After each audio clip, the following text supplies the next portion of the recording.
My name is Megan Thorell. I'm the director of the Judicial Fellowship Program at the Center for California Studies. On behalf of the Center, I'd like to welcome you all here today, and thank you very much for joining us. This is our Center for California Studies Envisioning Speaker Series event. It is looking to the future pathways for juvenile justice in California. We are very much looking forward to a robust discussion here today. It's a very intriguing issue with a lot of meaty different parts. Before we get started, I would like just to remind you two things. If everyone could silence your cell phones, and that is because we are also live streaming this event. We are going to have the event available in the full recording on YouTube in approximately a few weeks once we're done here and get everything uploaded. Also, I would like to thank the staff at the Center for California Studies. Without them, none of this would have gotten off the ground. That includes a huge thank you to Sandy Bernard, Nadia, Zoe, Ariel, and Jill for putting everything together. So thank you, big hand for them. They did great.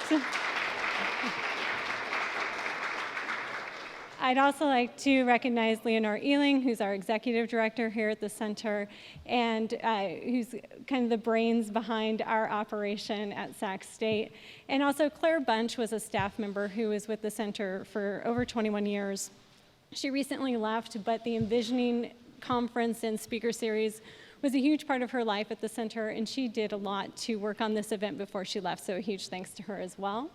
Without any further ado, I'd like to welcome Judge Nichols from the Placer County Superior Court up to the podium to present on our topic.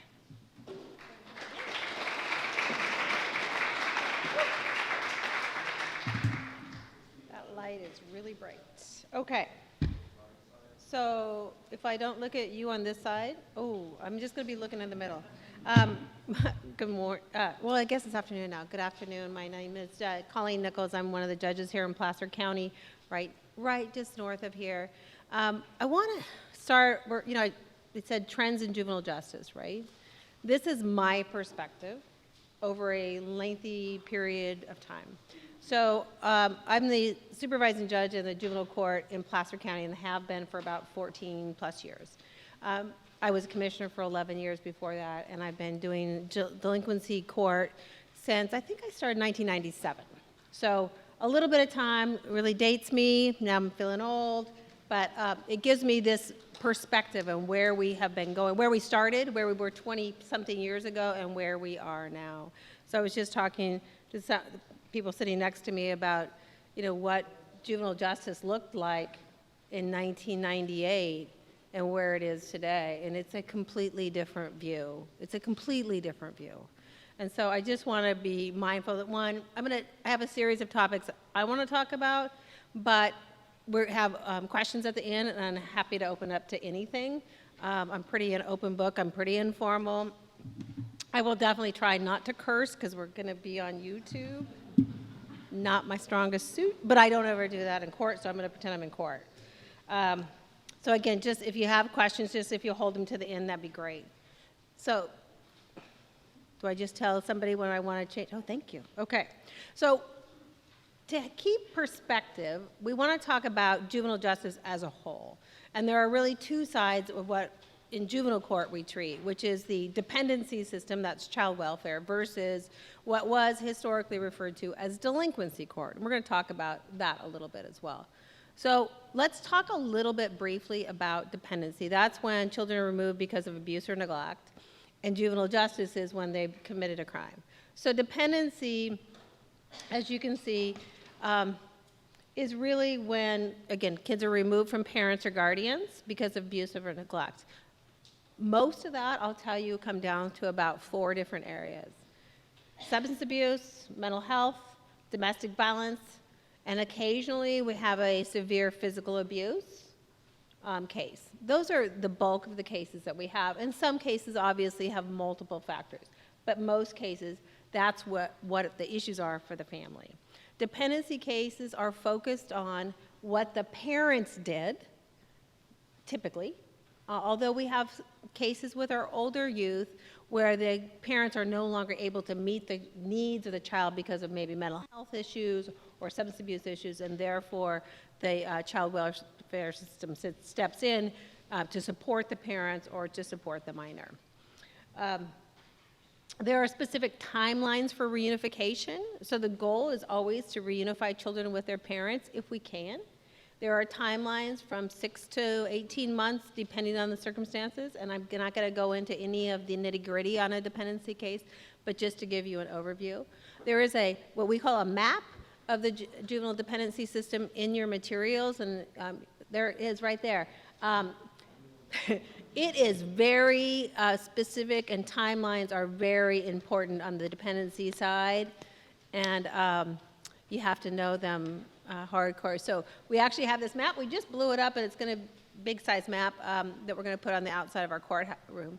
This was produced by Judge Schwartz from Santa Clara County, and she is the master of all maps and flow charts. So I'm always calling her and begging her for more.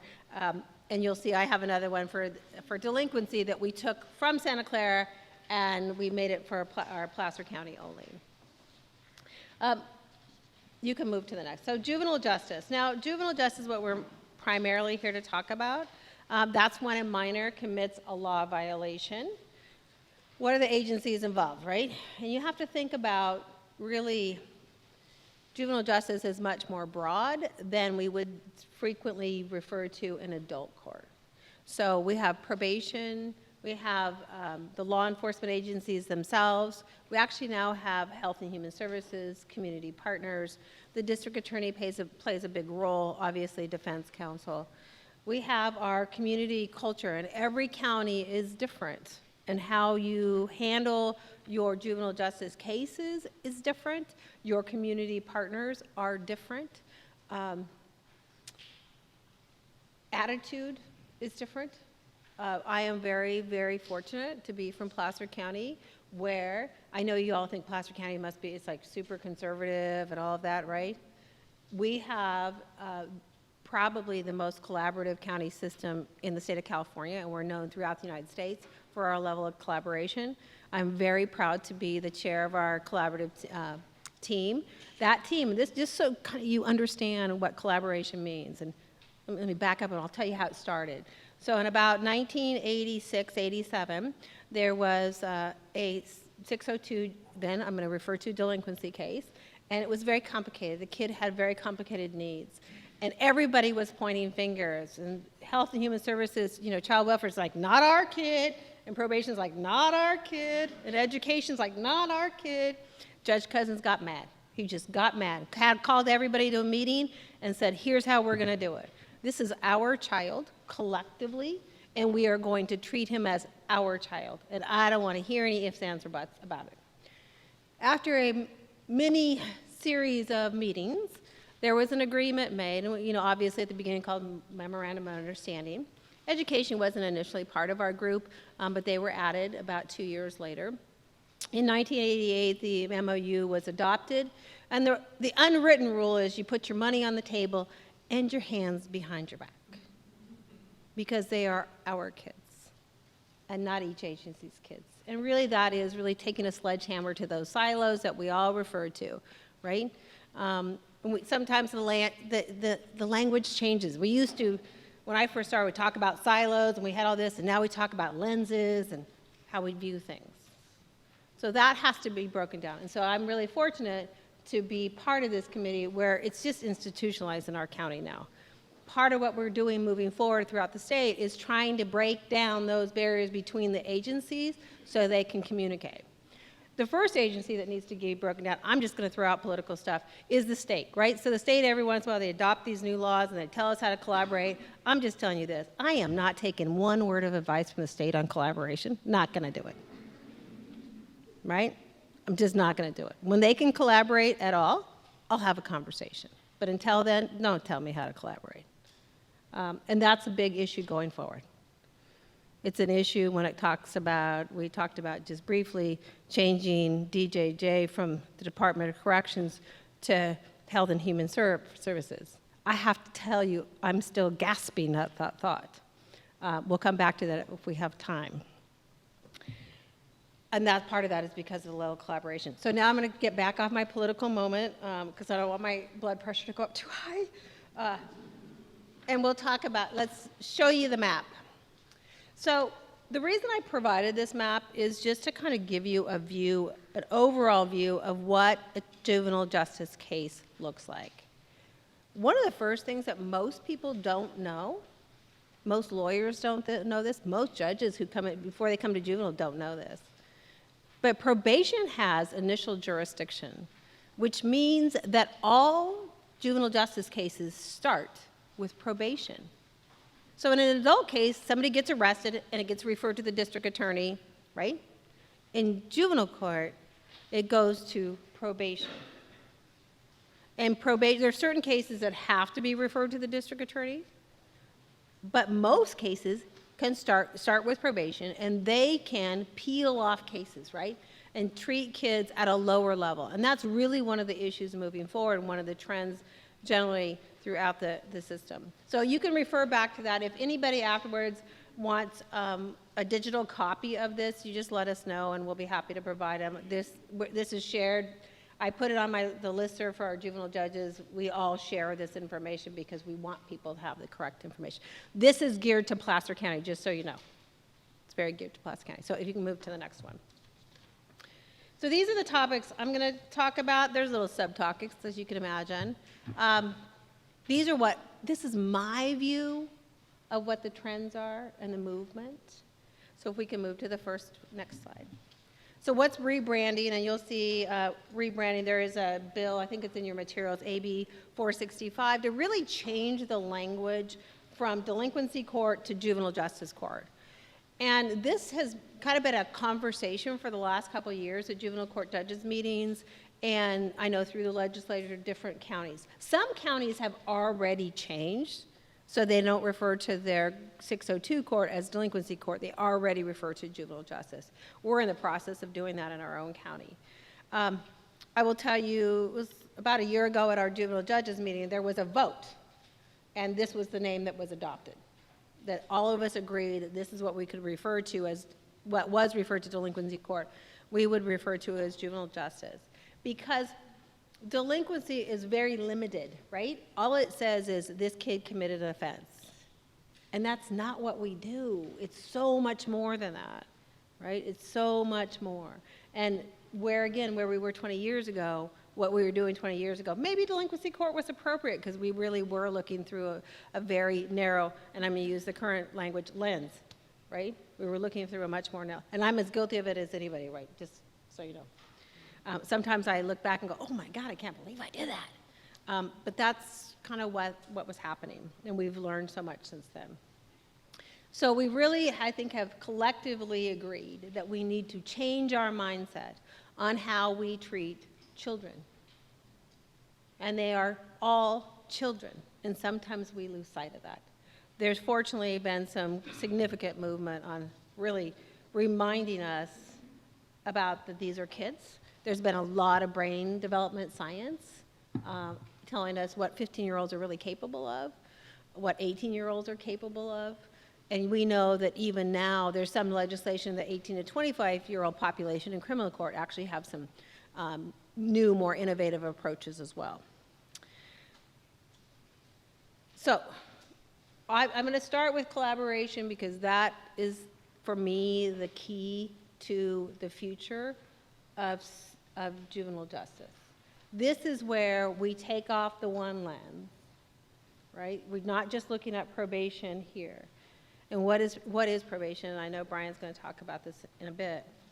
The benefits of collaboration is to include professionals and family members that are part of that child's life. We call them, it could be the next door neighbor, it could be the pastor at the church, it could be the soccer coach, whoever is there to support that child is invited onto that child's team. 20 years ago when we looked at it, and I'm going to refer to a delinquency case because that's what we call them, we really just looked at the child's behavior. We looked at nothing else. We weren't looking at the parents. We weren't looking at the siblings, where they live. We didn't look at that. Sad to say. Again, I'm horrified at some of what I've said. We need to really be very careful that we include the family, the parents, grandparents, the child, to be full members of that team. They need to be consulted. No one knows better than they do what is happening in their life and what has happened in their life and what support they need. Sometimes they're not always honest about it, but that's a different view. We also need to invite people from different backgrounds, from different, like social workers and mental health workers and community partners, like we have Latino leadership, we have our Sierra Native Alliance, bring them in because they bring a different perspective and a different lens. And when you communicate with people with different viewpoints and lenses, all of a sudden your view goes from here to here, right? As a judge, sometimes we really get into a little groove, right? It's like, I have to follow the timelines. But you have to look beyond that, and you really have to learn a lot of things. I mean, in 20 plus years, my husband really knows that in my next life, I want to be a psychiatrist, but I'm not very good at science, so that may be challenging. It was always my toughest subject. But you have to learn about community partners, mental health, substance abuse, all of that. So I did our adult drug court for 18 years. So, again, I think I'm also a substance abuse counselor just by, years of doing it, but I'm really not, and I'm not trained to do it. But it gives me that different view. I've learned so much from the people I've worked with that it gives me that different view. And that's what we ask all of our partners to do, is listen to your other professionals that you're working with, your family members, your community partners, because they can teach you a lot. They can share with you a different view to that family's needs, that child's needs. One of the things that we're really, I would say, collaboration and why it's so important is we're not just dealing with the kid. If I only had to deal with the teenagers, hallelujah. I mean, I love teenagers. I would be happiest in a group of, if all of you were teenagers, I'd be happier yet, because I love teenagers. Adults, not so much. But, right, because they're creative and they're funny and they're not so closed off in their view. Sometimes they're a total pain in the neck, right? But just this morning, I just have to, this is something that happened really critically for me this morning, is I have a young woman who's been really involved in sexual exploitation, sadly, tragically. But she came back to court today, and she read a poem that I'm like not a touchy-feely person, right? I don't cry, all that. I mean, there wasn't anyone in the room that was not speechless at her words. She's a beautiful writer, she's gifted, but the tragedy and trauma that she has lived through is beyond anything I can explain. And for me to be speechless takes a lot. I asked her, actually, if we could share the poem. I'm not going to read it to you, it's very long, but she is willing to share it. She is going to allow us to use it in our training and thing. I'm going to have her record it, I think, in the next week, because when she reads it, it's far more powerful. But those are things that we all have to be aware of. We have to look at from a different view. So I'm not just looking at it from a legal point of locking her up. That's not where I'm looking at it. I'm looking at other ways to handle this situation. I know that there's some legislation in your packet too, dual jurisdiction. And for those of you who don't know what that is that allows a minor to be both in the juvenile justice system and the child welfare system. That all happened in about 2004 and 2005. Most counties have still not adopted a dual jurisdiction system, and I think that is shameful. And if the state wants to do anything, that's what they should do. They should require the counties to have dual jurisdiction. They should pass legislation that does not give the counties options. I have heard my colleagues in other counties say, well, I can't get my probation officer, my probation chief, and my health and human services to meet in the same room. I'm calling nonsense on that, right? I'd say you have a meeting, and if they don't show up, you issue an order to show cause for contempt and find out how they would like to sit in a jail cell because they didn't show up for your meeting, right? That's when a judge, you need to, put your robe on and make sure people respond. That's been a discussion for some period of time. So if the state wants to show how to collaborate, then force the collaboration besides model it themselves, which they haven't done. So the dual jurisdiction, again, what it benefits is just for those counties who are still new to it, it brings those resources from child welfare, mental health to your table. If you're Placer County, we're already so enmeshed. I mean, the probation officer and the child and social worker sit next to each other in the same building, right? They're on the same team. They go to the same placement review team meetings. They go to the same wraparound team meetings. It doesn't matter. Because how do our families come to us, right? Does it come in a nice little package? You have one kid? No. You know, you've got a family. This is really typical. So I've got a family, 3 different kids, 1 mom, 2 dads, child substance abuse, domestic violence, oldest kid's truant, 1 kid's in 602 land, 2 youngest ones have unmet medical needs. I could go on. That's how our families arrive, and that's why the collaboration is so, so key. Because you can't just deal with 1 kid. That's not fair to him or her. And a lot of times parents will say, well, it's all him. Junior's the problem. Lift up the curtain. But historically, we've been afraid to do that. So we can move to the next part.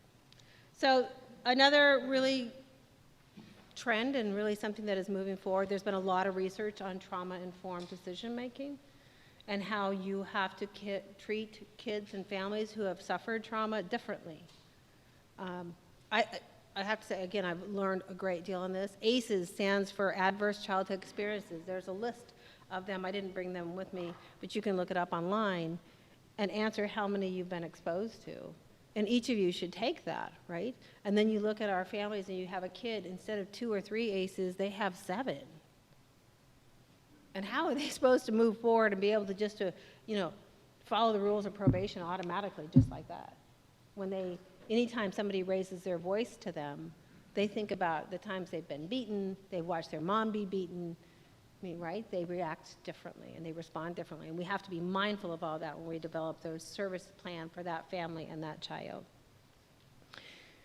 This was one of the greatest things that somebody said at a conference, so I stole this from somebody else, is don't ever ask a kid, what's wrong with you, right? You little pain in the neck. What's wrong with you? You ask it, well, what's happened to you that has caused you to behave like this, right? You don't say the second part, just what's happened? Again, lifting up that curtain. If you want the child to be successful, you have to, deal with their past trauma. When we started lifting up the curtain in probation, we were very surprised to what we saw. I started off doing dependency, and then I picked up, and I started also then with delinquency a couple years later. So I'd already had all the dependency, but when probation in the mid-2000s and really in the last 10 years principally, really started looking at the whole family, it took a change in behavior, right? The probation officers who thought that they were just law enforcement forgot that they are also part social worker, right? Look at the code. And that's been a shift, and our department, fortunately, has been very forward-thinking and really hires to that ability to be, some days they're parent, sometimes they're mentor, sometimes they're hardcore probation officer, sometimes they're social worker. Whatever hat they got to wear, that's the one they have to wear that day. There are also parenting some parents who, are absolutely clueless as what to do. So age-appropriate training, as you can see, there's a lot of legislative changes that have gone on, and then I think will continue to go on. We talked about the DJJ thing. Only children, if they're 12 or older, can be charged with a crime in 602 court now. And it used to be, every once in a while I'd have a 10 or 11-year-old, and typically it would, unfortunately, would be for sexual offenses of some time. Also now, in order to go to DJJ, they have to be 16 or older when they committed the crime, to be ordered to DJJ. Also, if they're under the age of 16, they have the right to have a parent present during interviews with law enforcement. That's pretty significant changes. And now, one of the biggest changes, obviously, we had this swing, right? We used to have fitness hearings, and then we had the ability for the district attorney to direct file in an adult court. That didn't work out so well. So now we're back to every case starts in juvenile court, and they can't be transferred to adult court unless they are 16, again, or older at the time the offense is committed. All cases start in juvenile court, and we go through this transfer hearing process. And you know, they're at least in smaller counties, they're few and far between. In bigger counties, obviously, they have more transfer hearings. And we really look, the factors are what rehabilitative efforts have been tried already, and have they been exhausted, essentially. This crime themselves, you know, I should know these off the top of my head, but I haven't drawn a blank. It's under 707 of the Welfare Institutions Code. I just did one 2 weeks ago, or 3 weeks ago, but there's a very specific criteria on whether you transfer the minor to adult court or not. It used to be that if it was certain offenses, there was a presumption they were not fit for juvenile court. That's also eliminated. So again, it's all going back. They have to go through the juvenile court process to be determined not able to be treated in juvenile court. So that's a major factor. On the issue with the transfer to DJJ, and again, this is my own personal opinion. What I don't want to happen, and what happened a couple years ago with the change in the group home placements and the SDRTP, we've passed laws when we didn't have a system built, right?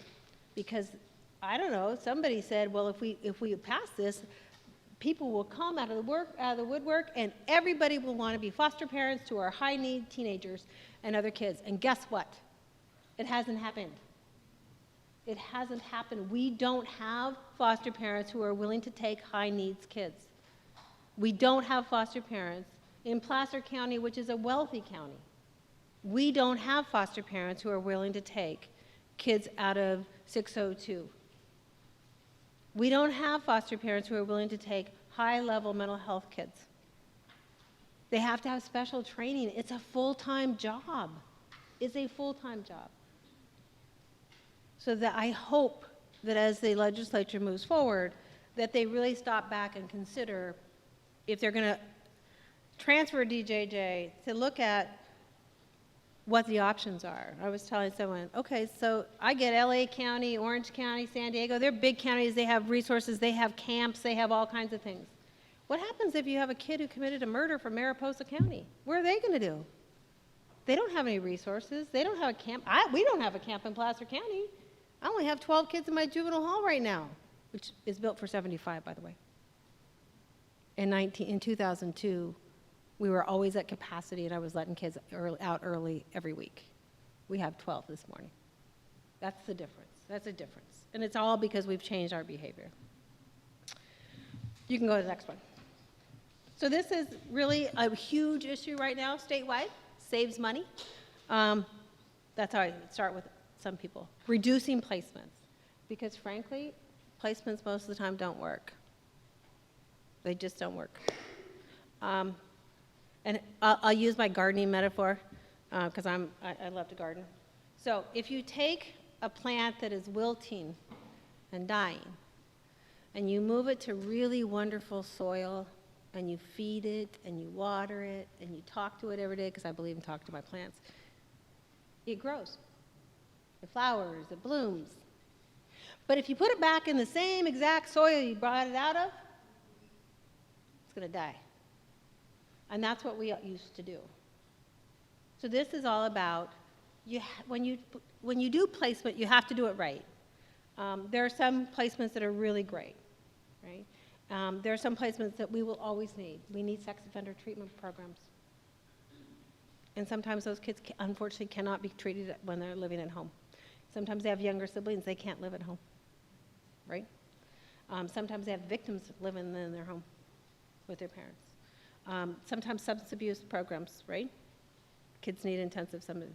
So we have to make sure that when we have a child in placement, we are also providing that rich level of services to the family to use the fertilizer or water, all of that. We've got to engage the parents as well. Again, looking behind the curtain, making sure that we're providing that level of service. That's where that collaboration comes in, right? You need child welfare to help you with that. You need mental health to help you with that. You need to have wraparound services engaged and ready to started before the kid comes home. You need to have functional family therapy. Whatever programs that you're using, you need to have them engaged and the parents working on it.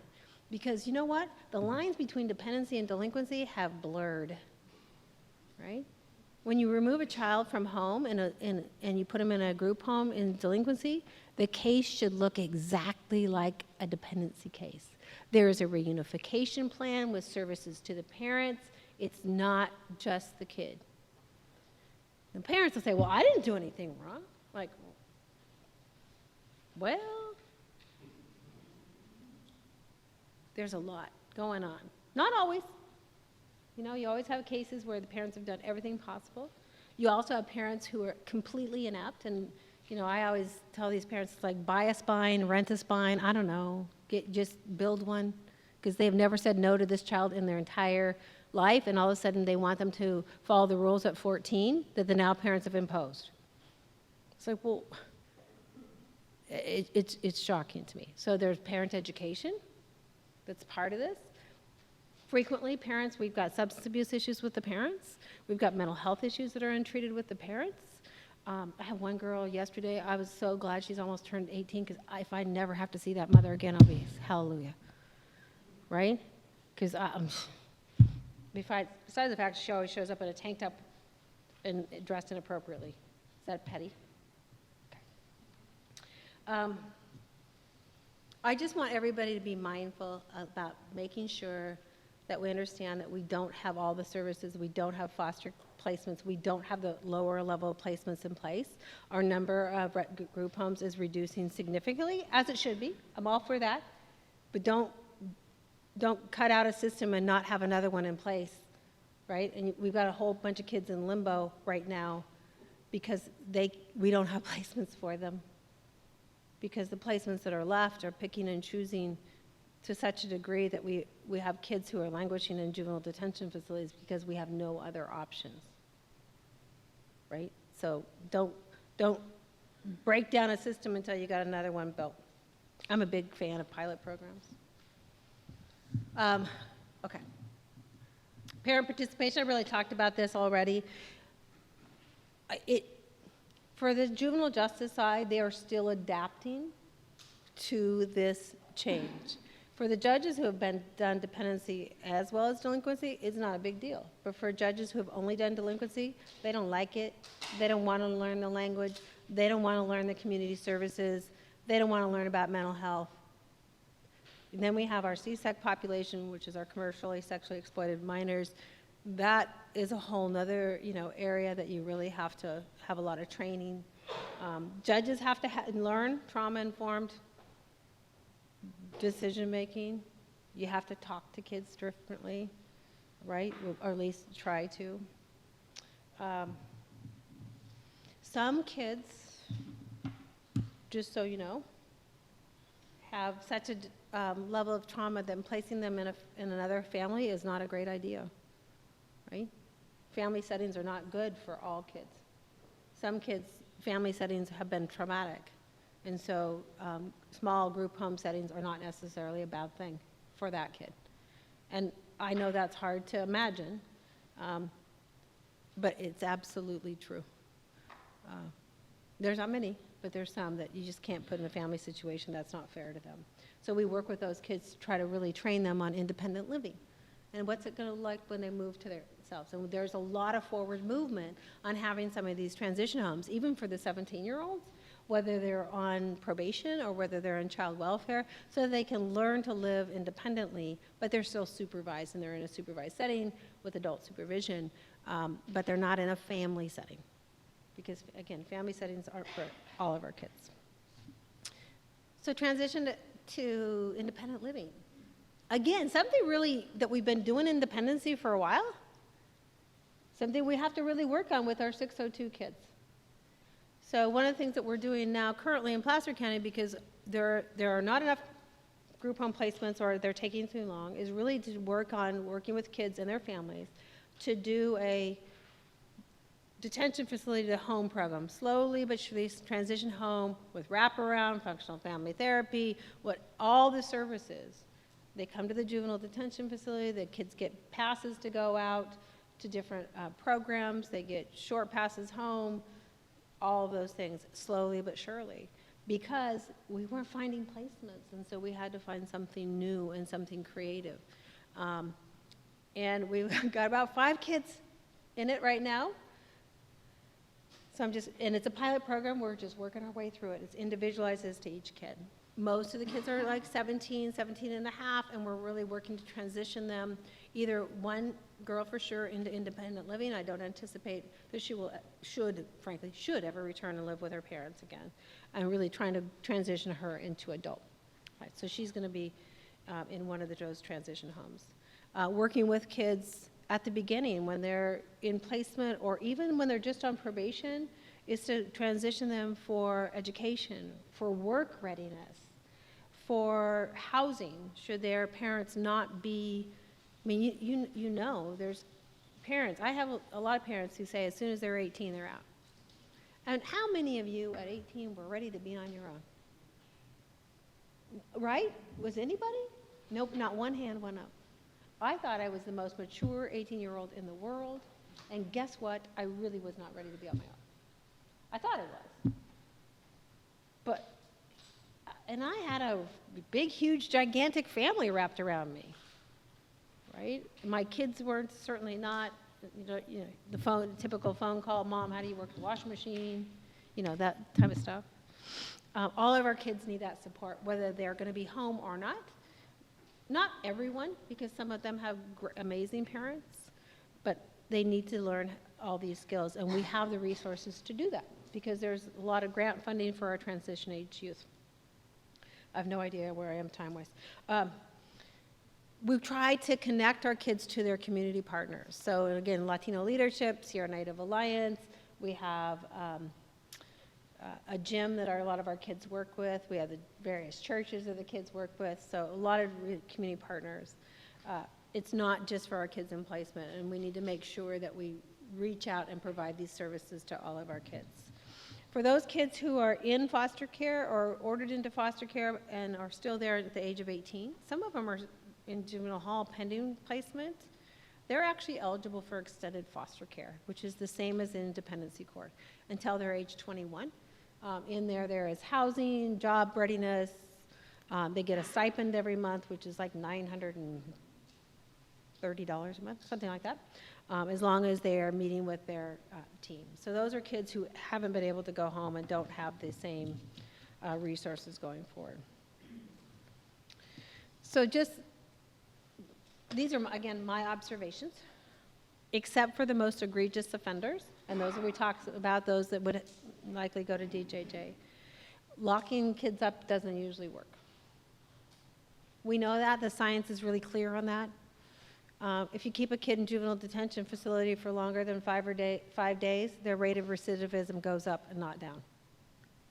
Right? Doesn't make sense. It does work for some kids. I mean, I have one of my drug court kids who I finally just said, look, dude, you test positive one more time, you're going in the hall. And you know what? He hates juvenile hall so much, he's been clean for 4 months. But we have to find ways to do it differently. We have to engage our community. We have to engage our community partners. Again, probation officers are as much social worker as they are in law enforcement, and that is a critical issue. I have really learned, and I think my partners here today, Brian Passenheim from Probation will tell you, is our greatest successes in Placer County are because we worked as a team. It wasn't just the probation officer. It wasn't just the social worker or the mental health worker. It wasn't just the judge. The lawyers, I have to tell you, the lawyers in my court are as equally collaborative as anybody else. We have a team, and we stress that team. And when somebody new comes in and they try to spout off, I'm like, that's not how we do it here.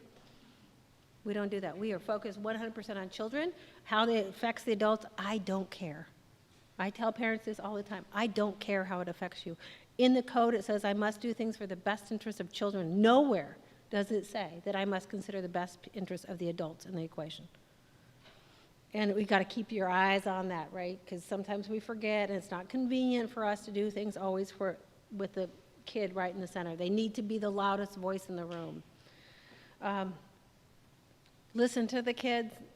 They have great ideas.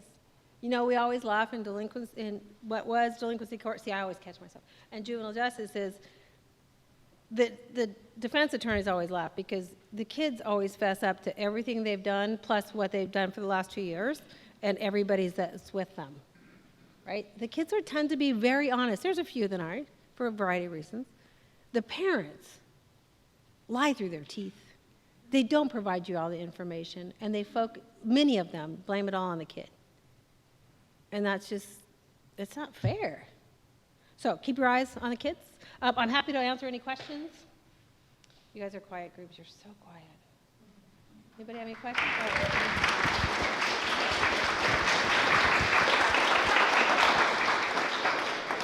I'm happy to answer any questions. I don't know. I have no idea what time it is because these lights are so bright I can't see. No? Somebody has any questions?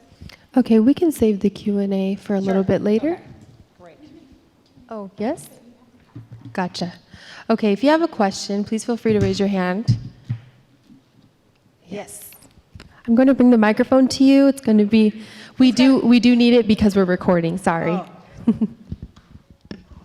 Hi, how do you shield the child from the implicit bias that exists within people, such as principals, teachers? How do you protect a child in a situation like that where they're expelling children from school and they're being kids, they're being stupid, and not necessarily criminal. I call them but- knuckleheads. Yeah. Yeah. So how do you protect children in that situation? You know, one of the issues I didn't talk about was the school stuff, just in the effort of time. I don't think you can protect them. I think you need to engage them in the conversation because they need to know. They know. That's what, that's what I was talking about, making sure the kid is part of the conversation. This is their life. They've lived it. There's nothing that I should hide from them because they already know. There are times that we have to have adult conversations outside of that. One of the things I keep on my bench is I just keep a note to myself to be mindful of bias, implicit, but we all have biases. Every single one of us, right? You got to call yourself on it when it happens. So I have a sticky note in front of me to kind of on a daily basis remind myself. I also have one for victims' rights, so I don't forget about that either. I think your system has to build in the accountability, but it's important that kids know that the adults are doing something about it, or trying to. I don't think we can protect them from it. I know that's not the answer you want to hear, but they should be aware of it, and they should know that you're talking about it. It's hard to catch for adults to admit that they're allowing things to happen. So I wish I had a better answer for you. Okay. Not a very good one. Okay, so we have a quick comment about that. Oh, great. Yeah, so I think it would be a conversation possibly with like the education system, of course, about implementing a mandatory implicit bias training for teachers and like staff at the school. And that could be, that's not really on your part, but on the education system. Well, it's not just education, it's child welfare, probation. Right. I will tell you, judges do go through implicit bias training. Mm-hmm. So, yeah, it's eye-opening. You think you're doing a really good job, and then you take the training, and I'm like, oh, man. Mm-hmm. You have to, that's why it's always for me, I have to be aware. In fact, we were talking about it with two of my colleagues yesterday. It's just you have to be aware. You have to remind yourself every day to pay attention to it. So I agree that would be training, but it would have to be system-wide. Because it's not just the education, Right. It's probation, it's child welfare.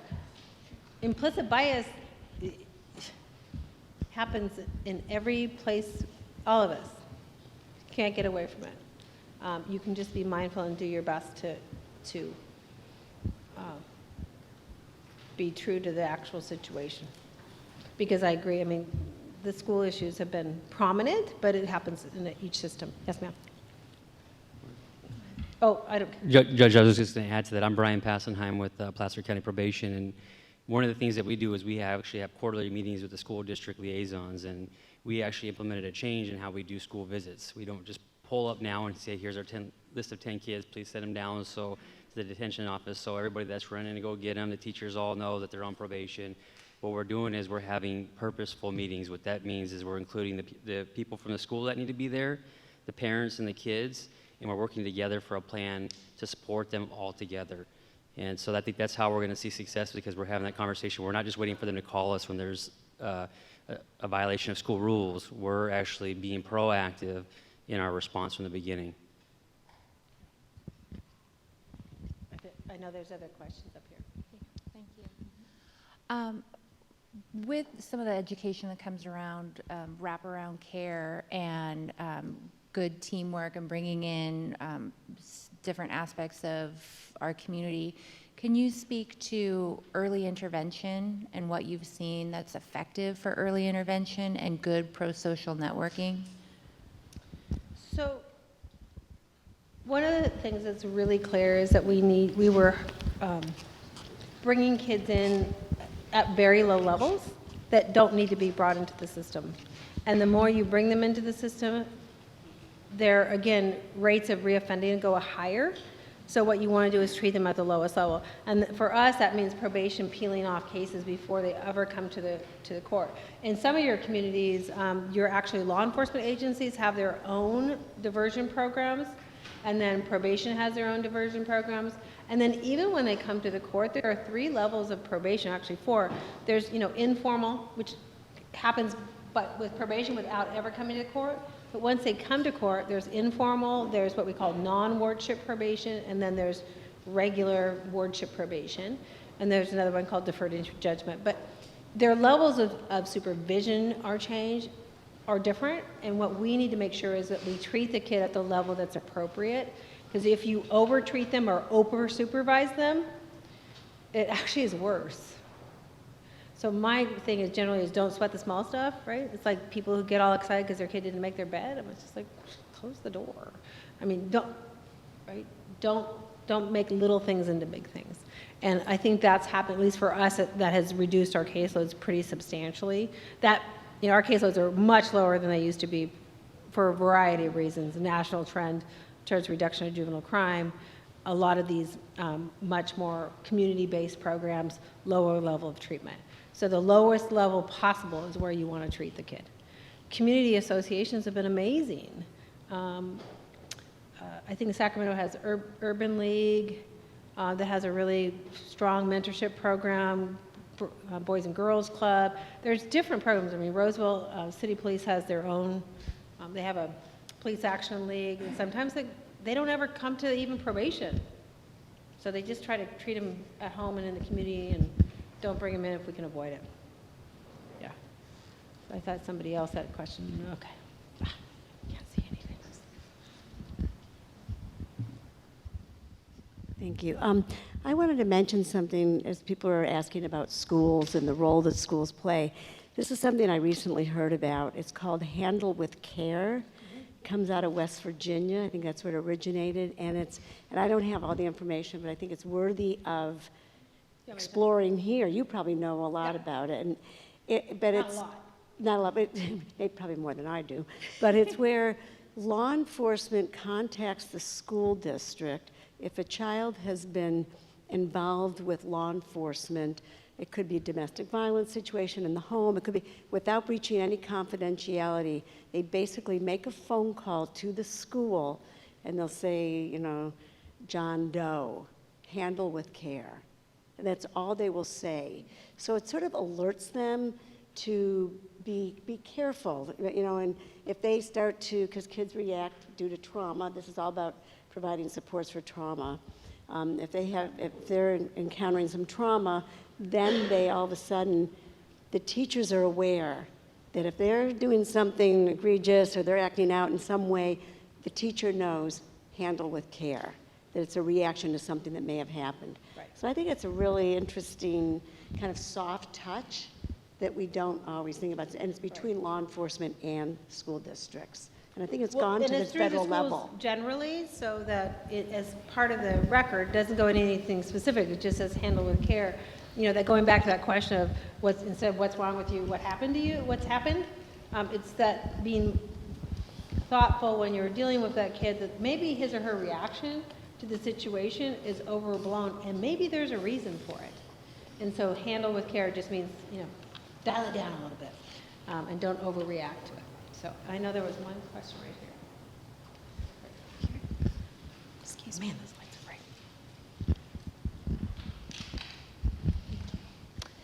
bright. You spoke about successful collaboration within Placer County among systems, but I know that many youth, particularly CSEC youth, are traveling within many counties.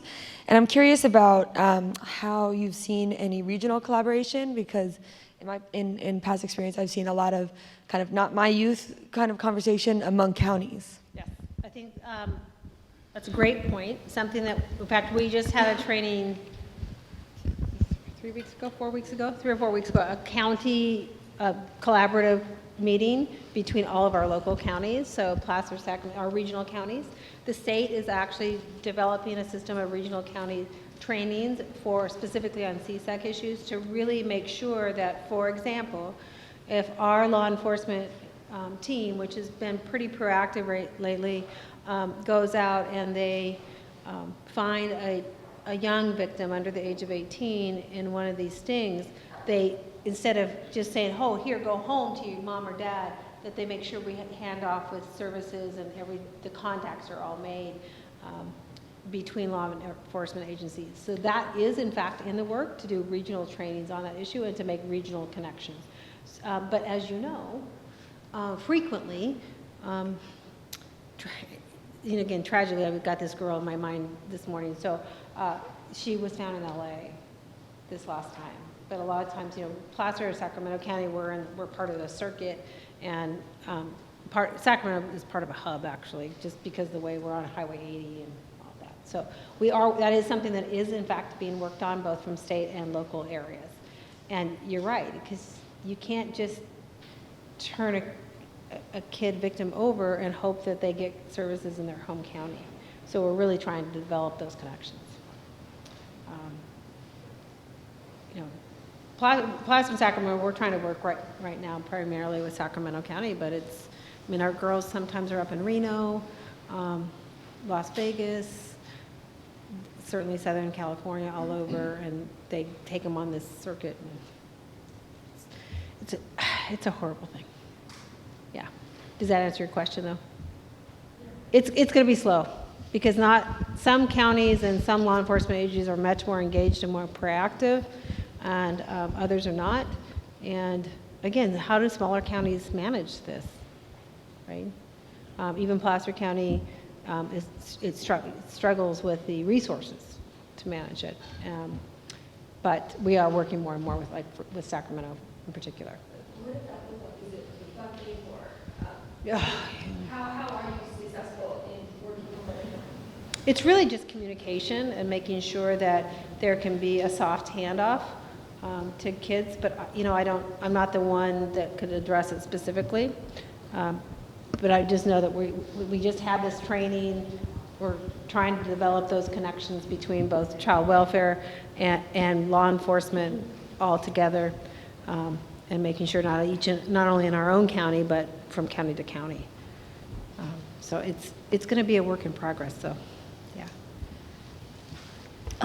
At the moment, I'm just curious, do you happen to have been developing perhaps like a resource hub in which different counties across the state can access like a website in which they can find the best practices in terms of different things, including in regards to like the juvenile justice? Because I know like I'm a bit more familiar with the educational community, and we have always been talking about how there are pockets of excellence across the state. Across the state in which pilot studies have been done and programs have been launched, and they have been successful. But the thing is, there is no centralized hub in which different communities can easily access those resources, in which they can find and actually access the models and the structures that will allow them to implement them in their own communities. I don't know the answer to that question. I know that we get calls from counties, and both in California and throughout the United States, about levels of collaboration and how we make that work. And we have a lot of people come visit us as a result. That is obviously very, very true for our Office of Education. And if you don't know Mike Lombardo, you should know him. He gets calls from counties all over. They do visits. He goes to their county. They do PBIS training, which is Positive Behavior Intervention Services, I think. Juvenile law there's so many acronyms, I can't tell you. So I don't know if there's an actual hub. There should be. I mean, juvenile judges, we have a listserv, and so the chatter is constant, and we share resources, information, programming, all of that amongst the judges. And I think each group, this is where we haven't broke down those barriers, but each group does that separately. But that was a great idea. You should start one. Joseph? Oh, no. We have one here and then one here, and then that's all the time that we'll have for right now, but we might have some more time later for some more questions. So just in response to the question about the hub, Georgetown University does have on their website a lot of best practices related to not only juvenile justice, but dependency as well, and a model they use called the Crossover Youth Practice Model, CYPM. So if you look on Georgetown's site, there is a lot of best practices and statewide information there.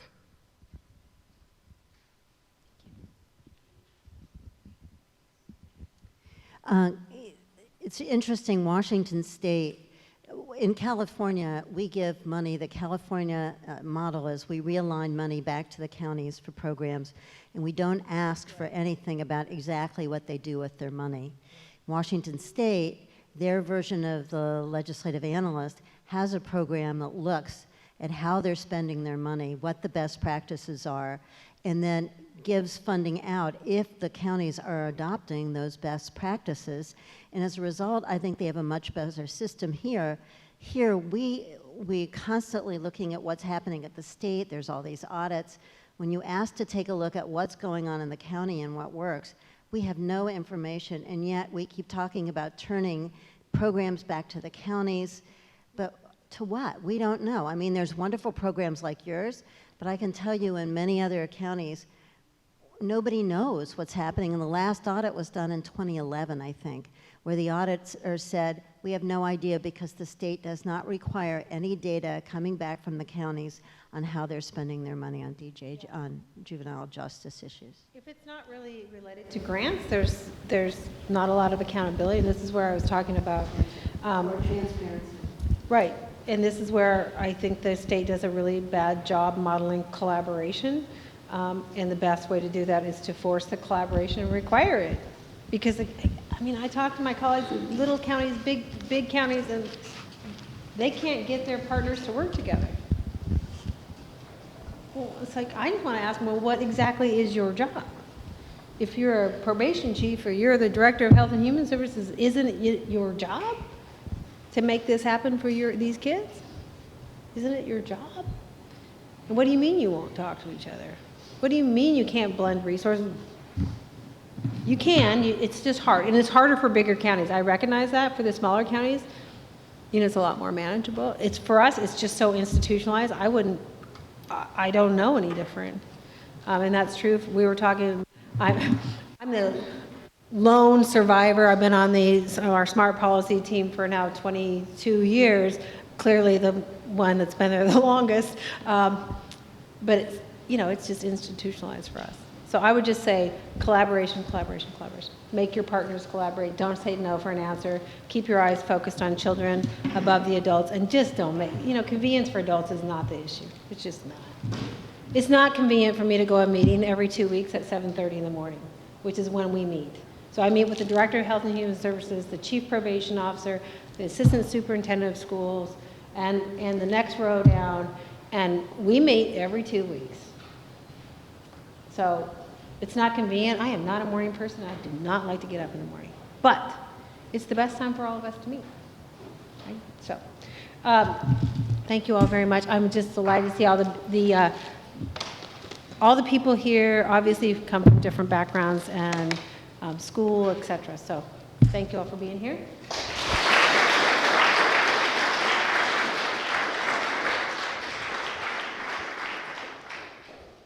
I'd like to welcome Laura Speed, who's going to be the moderator of the panel, and our panelists Chuck Supple, Renee Menart, and Brian Passenheim.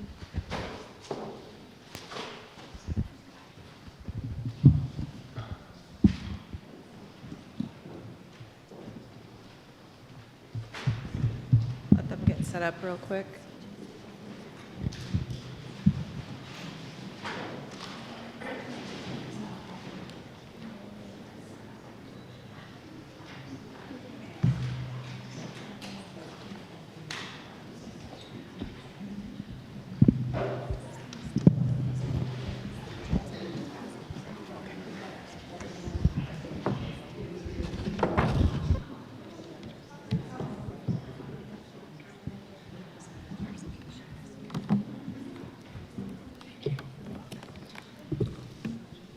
Okay, looks like we're about ready to go. Good afternoon, everybody, and thank you again for joining us. And thank you to Judge Nichols, who really brought a great perspective and started the conversation sort of from the judicial aspect. Let me introduce myself. My name is Laura Speed. I'm the Director of Leadership Support Services for the Judicial Council of California. So I'm currently working with the courts, both trial court and appellate courts, but I do have 15 years of background in public safety, including being a consultant over at the legislature, working for the Department of Corrections. And so now we have our panel here who is set to further this conversation about pathways for juvenile justice in California and discuss some of the alternative rehabilitation options. So the setup, just so you know, I'm going to introduce each panelist, give them some time to speak for a little bit, bring their perspective.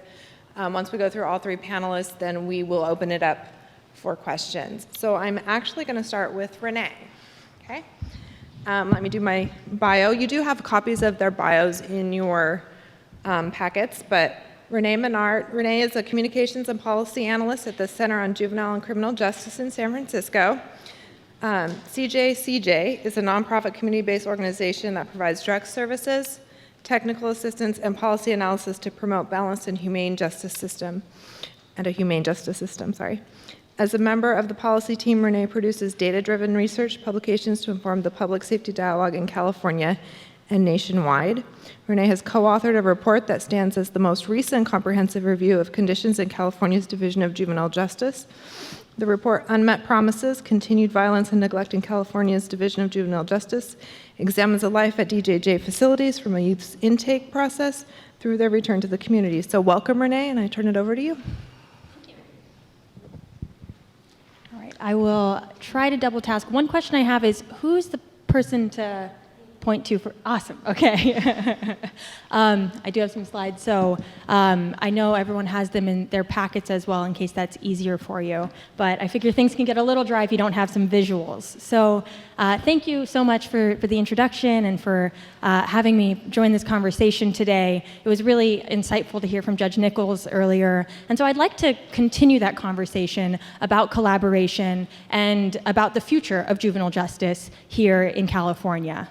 So, as was mentioned about my organization, we really seek to connect California's juvenile justice and criminal justice policies to what communities actually need. So we're in a unique position as both a direct service provider and a research organization in order to better understand that. And so some of the work that we have done, as Judge Nichols mentioned, was Senate Bill 439 last year. That was by Senator Mitchell, and that was the bill that helps to keep youth out of the justice system under age 12. This year we're also co-sponsoring a bill, Senate Bill 284 by Senator Bell, which helps to incentivize local innovation for juvenile justice programming. Now, today as we're talking about the future of juvenile justice reform here in the state, I think it's important to consider the history of juvenile justice, where we've come from, and I want to expand a little bit more on where we're at today. So, we didn't always have a juvenile justice system here in California or across the nation. The juvenile justice system really began in the late 1800s with the recognition that youth are different than adults. Youth are not miniature adults. They are in a very unique stage in their life, and they require supports that are formed around that fact. Now, flash forward to the 1900s. In the latter half of the 20th century, we saw really high rates of youth crime and arrests. If you go to the next slide, you can see, there we go.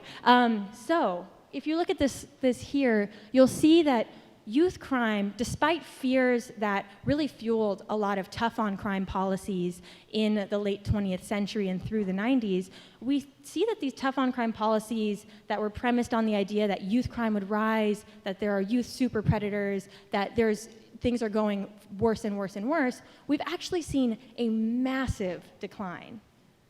Youth crime is actually at its lowest since 1959 here in California. That marks 80% decreases in the total crime, and it's not just nonviolent crime that we're seeing decreases. We're seeing similar declines across serious crimes and violent crimes as well. In addition to this decline in youth arrests, we're also seeing major declines in the confinement of youth, both at the state system and the county level.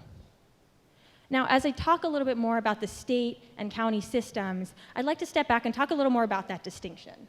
So here we see the state runs what's called the Division of Juvenile Justice. That's for more serious offenses. That's a smaller system with about 700 youth inside the state facilities. But in addition to that, the counties each run their own juvenile justice system.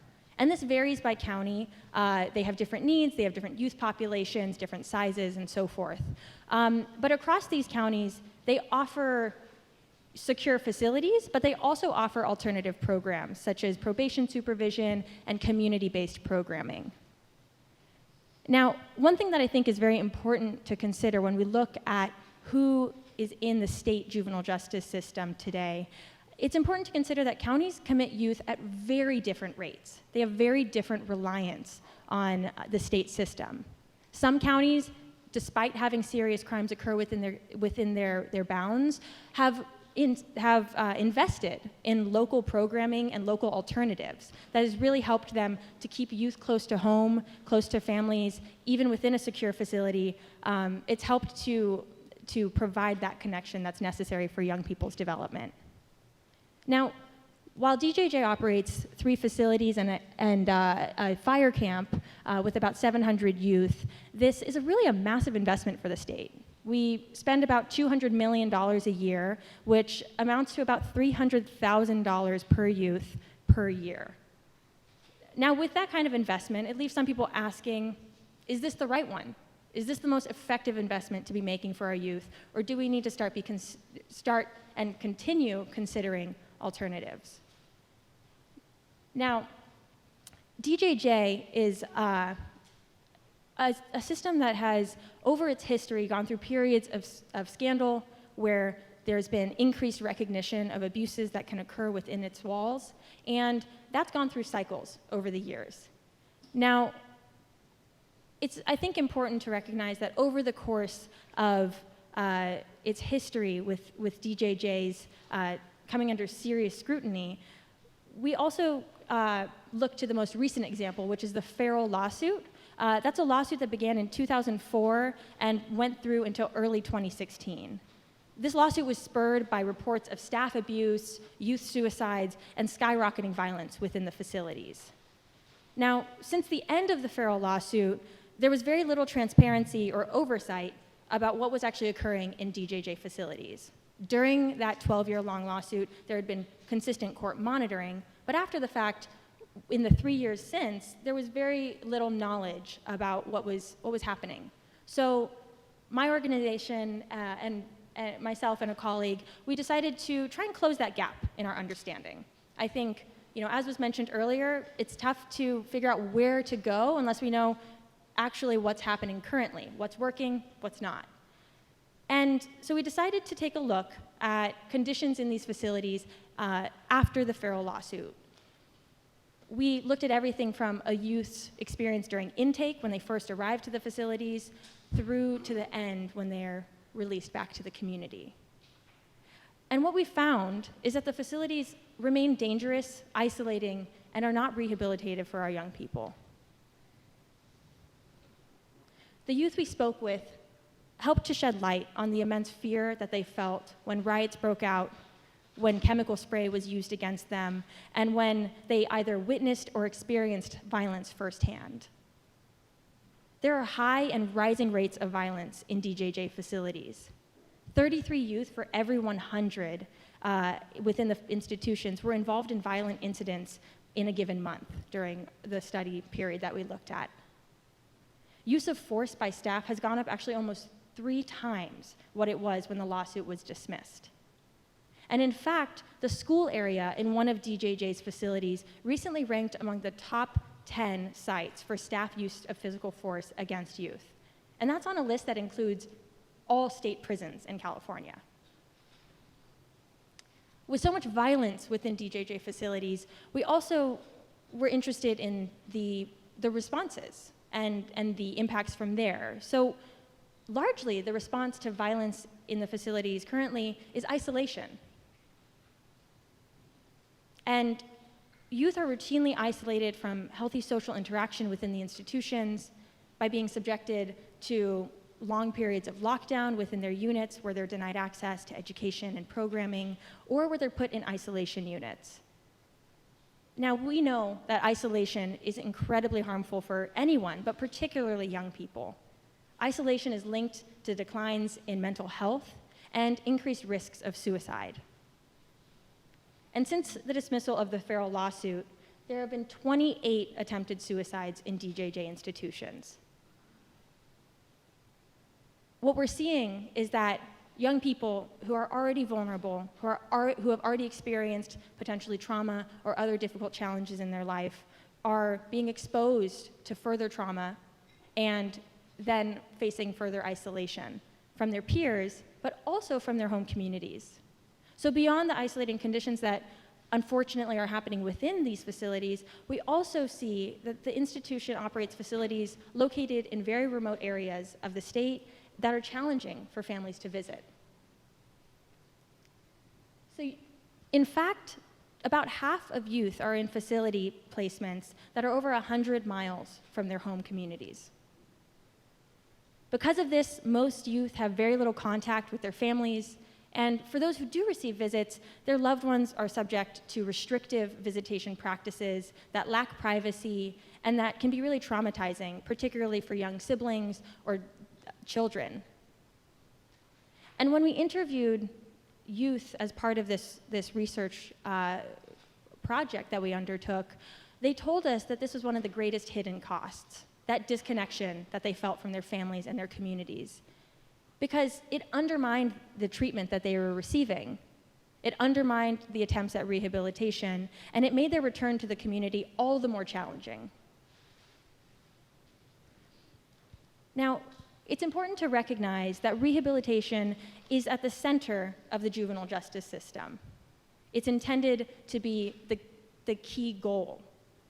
But research shows that treatment behind razor wire is an ineffective way to deliver services, because it's in a correctional setting that's far from a real-world context for it to be applied. Now, as approaches to the juvenile justice system progress, best practices that have become well-renowned are founded on the recognition that youth need to be served in small, home-like settings where they're close to their communities in order to be successful. DJJ operates large prison-like facilities, and they're inherently flawed settings for delivering effective rehabilitation. The photos on the slide show one of DJJ's isolation units, where we see the resemblance to adult prisons in the state. After spending years in DJJ settings, many of the youth that we spoke to described feeling really unprepared for life after release. The act of opening a door or going to the bathroom without having to ask for permission felt unfamiliar, and they described struggling to sleep through the night. And on top of these personal experiences, we also did a study of counties that made up about half of DJJ's current population, finding that their access to employment and education following release was really, really low. So youth are struggling within their families, within their homes, with their own mental health. They're also struggling to be connected to the very things that would help them be successful in their return home. And this is also reflected in our measured outcomes for youth as well, with regards to recidivism. Youth coming out of DJJ currently, the most recent rates we have for this show them experiencing really high rates of recidivism, with about 70% being rearrested and nearly 40% returning to state custody in just a matter of 3 years. Now, when we look toward the future, I think it's really exciting that youth crime and arrests are at historic lows, putting California in a place where we're in a very unique position to really reimagine our approach to juvenile justice in a collaborative way. We know now that subjecting youth to prison-like conditions and exposing them to isolation leaves them with deeper trauma and makes it even more challenging for them to return home. We recognize the variation in all of the different systems that are operated within California, but the future of juvenile justice really is local. We have model programs at various counties that are able to serve youth with a range of needs, including high needs youth. And we need to be continuing the state's investment in these local programs in order to provide the programming that youth really need in order to be successful. By shifting to local solutions and really utilizing the investments that the state is already making, we can continue down that path. So as I mentioned earlier, juvenile facilities are rather low. In fact, there are just under 4,000 youth being held locally, with about 9,000 empty beds. So currently, the DJJ population could be held in local facilities over 13 times over. And now that's not to say that the solution is simple. There are youth with particular needs, both in DJJ and in local facilities that we need to address.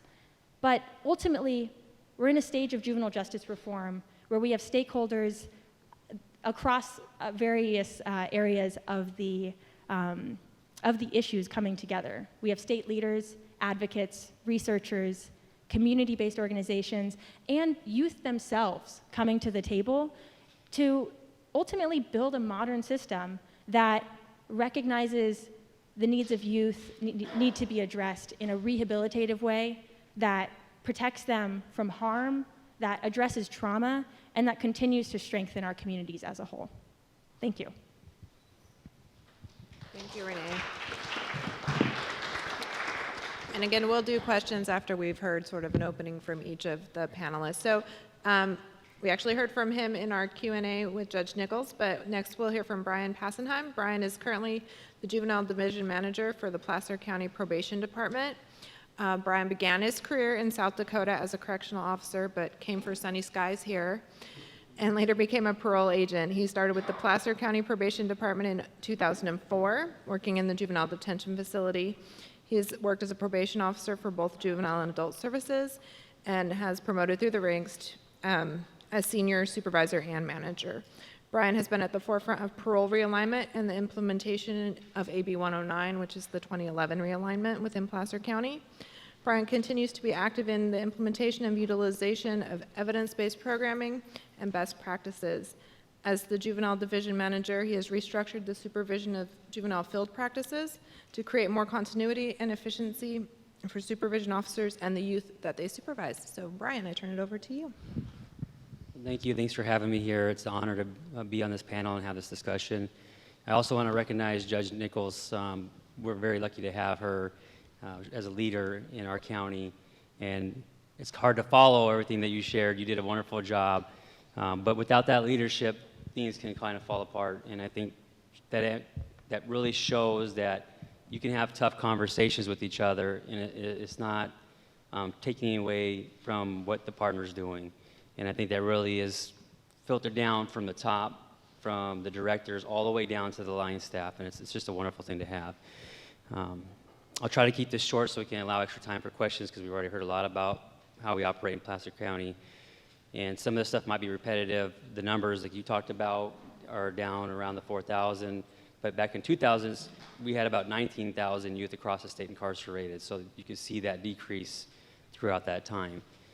Additionally, during that time, as far as formal wardship supervision in Placer County, back around 2005, we were about 600 youth on formal wardship, and currently today, we are at 97 youth on wardship, which is extraordinary to me because the fact is that Placer County has been growing quite a bit over the past few years, and so our population has increased probably by 20–25% in the last handful of years, and yet we continue to go down. Also, that goes in line with that is our placement caseloads. I think today we're at 8 youth in placement, and 5 of those youth are in sex offender treatment programs. Part of it is because they can't get the treatment at home and they can't be home where the victims are at. So we think we really focus hard on trying to do everything at the home base possible. One thing that's happened during this transition of time where the numbers have decreased is we really went and we adopted and started utilizing a risk and needs assessment tool, which really helps guide and direct us on the right approach to working with the youth. Before having the risk assessment tool, what did you do? You pulled them in for the intake, you had a conversation, and you go, oh, I think this is what's appropriate for you, or I think that's what's appropriate for you, and you try to piecemeal it together. What these risk assessment tools, what they do is they give us a detailed response that tells us exactly how to address their behaviors and help them out. That way we're not setting them up for things that they don't need that actually can make them worse. So some of those things that include with the risk assessment, what does the youth need? What is the presenting symptom? What is causing the symptom? Are we targeting the system of the cause? What is the risk involved? What is the severity of the condition? What is the risk if no intervention is provided? How big of an intervention is needed? What are potential side effects of the intervention? And then how does the officer maximize the youth's responsiveness to the intervention? What interventions are most likely to give us the desired outcomes? What factors may impact the intervention success? And what is the best interventions for particular youth at that time? In addition to that, we've increased a lot of different trainings, particularly motivation interviewing, because if you're going to do an assessment tool, you have to be able to ask the questions the right way and make the youth feel comfortable being open and honest to get the right results. And we have had case plan training and adolescent brain training, because it's important to realize what is normal teenage behavior versus criminal behavior. And I don't know, most of the crowd in here is pretty young, but I have 4 teenagers at home. So if you spent a week with them, you would understand that there's things that just don't make sense. And sometimes you just have to walk away.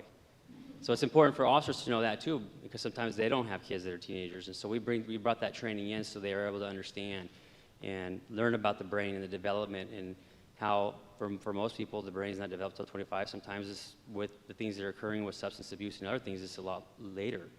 And so when a kid says to you, I don't know why I did that, a lot of times they're being honest. They don't know why they did that. They don't have the answer, so not to keep pushing and trying to pull that from them. The judge mentioned collaboration. Let me tell you, I know we're talking about it over and over again, but it really is the key. And you can have collaboration where people come together and they schedule a meeting, but are you actually getting things done? And that's what happens in our county. And I feel so privileged to have walked into this children's system of care with this already established. So appreciation to Judge Cousins for establishing it, and for Judge Nichols for keeping it alive, because we need to share those resources to actually accomplish things. And I am a big believer that we shouldn't be doing things alone. As an officer, you can be assigned a case, but you can get tunnel vision. You can get stuck. And anytime you do things as a group, when you can pull together professional team meetings, when I'm having a struggle here, can I get a social worker to come together? Can I get a child advocate to come together, a family advocate? Can we sit down and just brainstorm some ideas on what we can do to help this youth and help this family? And we're able to do that. I had a social worker call me last night around 6 o'clock about, it was actually the same youth that you're talking about, and brainstorming some ideas about, okay, how can we pull the team together sooner, and who should be involved? And there's no waiting around for it. There's no delay, because we know our role is to help those youth and those families, and we cannot have our own barriers that affect them. We cannot be selfish like that.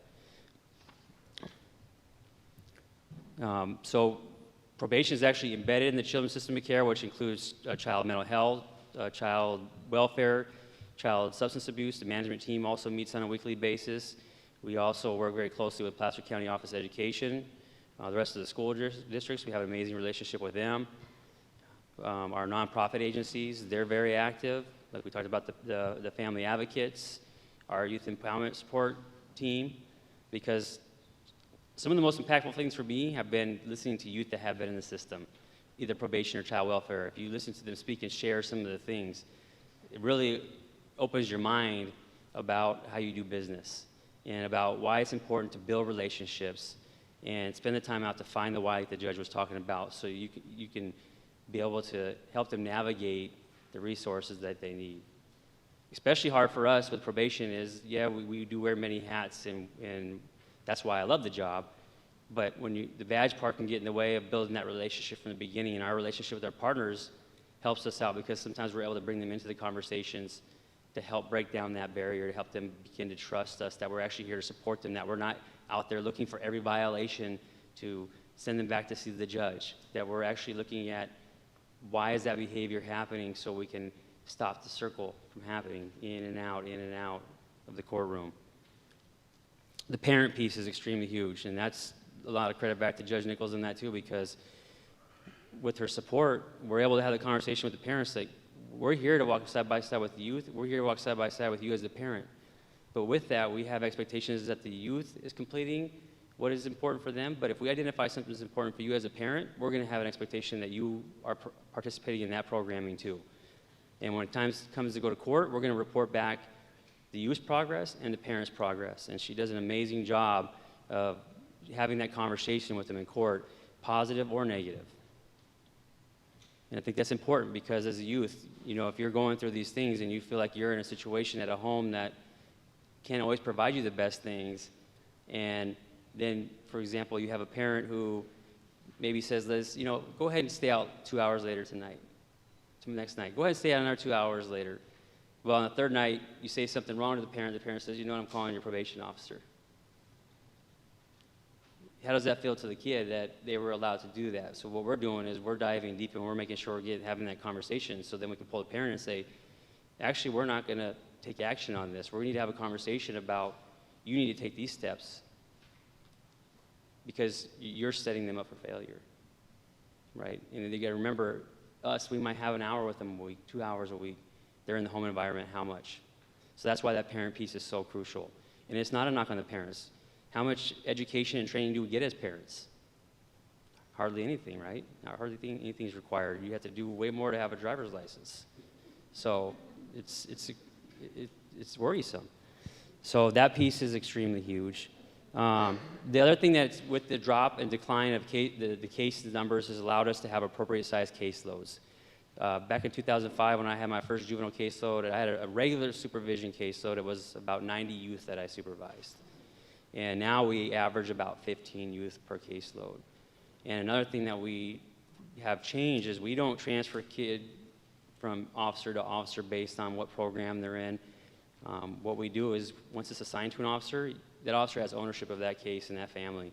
They keep it. And if the kid ends up in wraparound, they're going to the family team meetings and participating in those things. If the kid ends up going to placement, they're going, even if it's all the way, if for some reason it's in LA, they're going to a trip to LA every month and seeing them, because they've built those relationships. And I think it's important that you're not passing along to somebody new. Now you're in placement, so now I'm going to assign you this placement officer. So now you're going to go see them, and I'm in this foreign territory at a different STRTP, and I got a new officer that shows up. Well, that officer's just going to build rapport by the time it's time for them to come home. So switching those things around. Another thing that was brought up was early intervention pieces, and we are so lucky in Placer County. We have one program, our Crisis Resolution Center, that is out there for families, the schools. If they identify a youth and a family that's struggling, they're able to go there and get some respite and get connected with some services. And so, because we're a big believer in trying to do everything at the lowest level possible, like the judge mentioned, we don't want to subject them to the criminal justice system. If not, I have amazing team, and I know they do great things, but if we don't have to even have them there, we're better off. One last thing I wanted to share is part of our team had a little meeting recently, and they kind of talked about their why. And I just wanted to share this with you, and this is what they said. They said that our why is to enhance public safety by reducing recidivism We will reduce recidivism by utilizing evidence-supported methods at youth behavior modification. This is accomplished through targeting criminogenic needs, utilizing incentives, developing relationships by serving as mentors and coaches rather than enforcers, relying on the strengths of our collaborative partners, developing trust with our youth, understanding the difference between normative adolescent behavior and criminal behavior, and embracing the use of individualized graduated sanctions. Thank you. Thank you. And so for our third panelist, we have Chuck Supple. Chuck serves as the director of the Division of Juvenile Justice for the California Department of Corrections and Rehabilitation. He has been with the division for over 14 years. He served as a parole agent, assisting youth in DJJ facilities as they prepare for reentry into the community, commissioner and executive officer of the Juvenile Parole Board, and chairman of the Board of Juvenile Hearings. Prior to his involvement in juvenile justice, Chuck worked for nearly 20 years in the field of community service at the local, state, and national levels.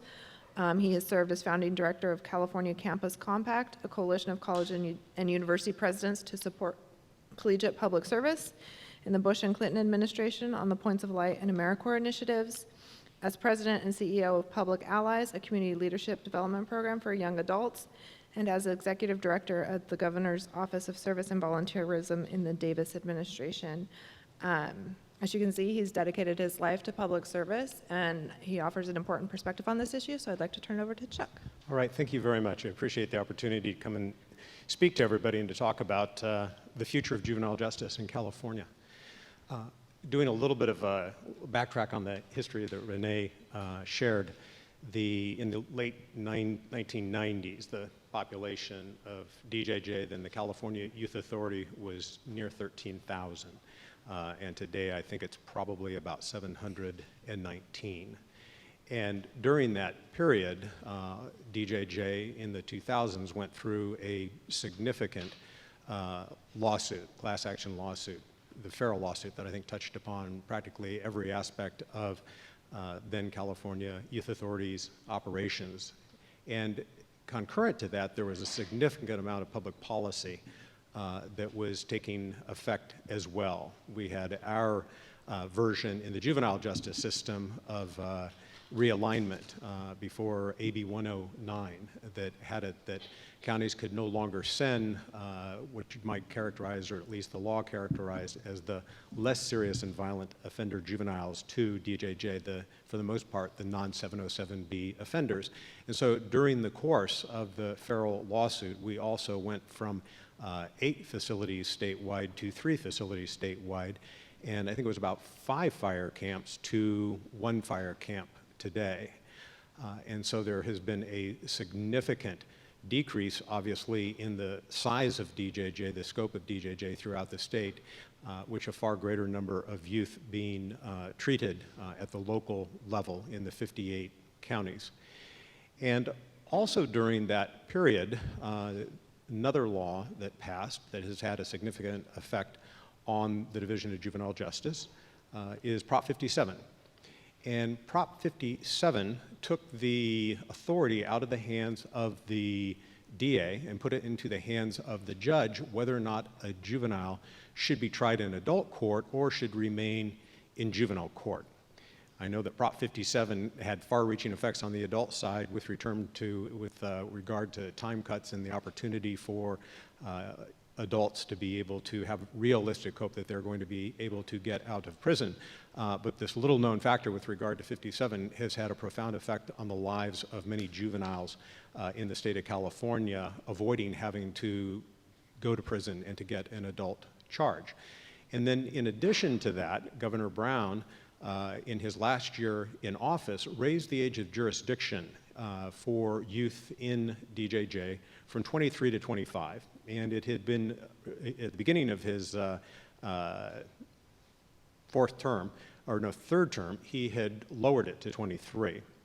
And then at the end of the final term in office, he raised it back to 25. And the reason he did that was because he felt that a greater number of youth should be kept out of adult court and should have an opportunity to remain in juvenile court. And one of the factors for juvenile court for the transfer hearing judge is length of time for rehabilitation. And much of what Governor Brown was hearing from the local level was that if the jurists were 25, that there would be a greater chance, perhaps, that more juveniles would escape an adult conviction and remain in juvenile court. In 2011-2012, the total number of youth who came to DJJ who were with us on an adult conviction. And in California, if a juvenile remains in adult court or goes to adult court and is convicted, they come to DJJ if they're under the age of, let's say, 17 and a half or 17. If they're close to 18, they'll probably remain in county jail and then be transferred over at 18 to prison. But if they are 17 and a half or younger, they come to DJJ, and then under previous law policy, we would house them until the age of 18, and then they would be transferred over to the adult side to do their adult sentence. However, if they could complete their term prior to the age of 21, they could remain in DJJ. So in 2011-2012, the total number of youth who were admitted to DJJ as an adult commit was approximately 170. This year, the total number of youth who have been admitted to DJJ as an adult conviction, last I checked, was around 8. And about 18 months ago, little longer than that, the total number of youth in DJJ was around 599. And today, it's approximately about 719. That increase, anecdotally, I believe, is connected to the number of youth who are coming to DJJ and avoiding an adult charge. In other words, are getting a chance of coming to the State Division of Juvenile Justice rather than going to an adult prison. And we take that seriously with regard to what that means, the type of environment, services, and support we need to be able to provide to be able to live up to the opportunity that that young adult has been afforded avoiding an adult charge. The average age of an individual in DJJ is approximately 19 and a half. And at entry, they're a little over 18. So the predominant population within DJJ is really a young adult population.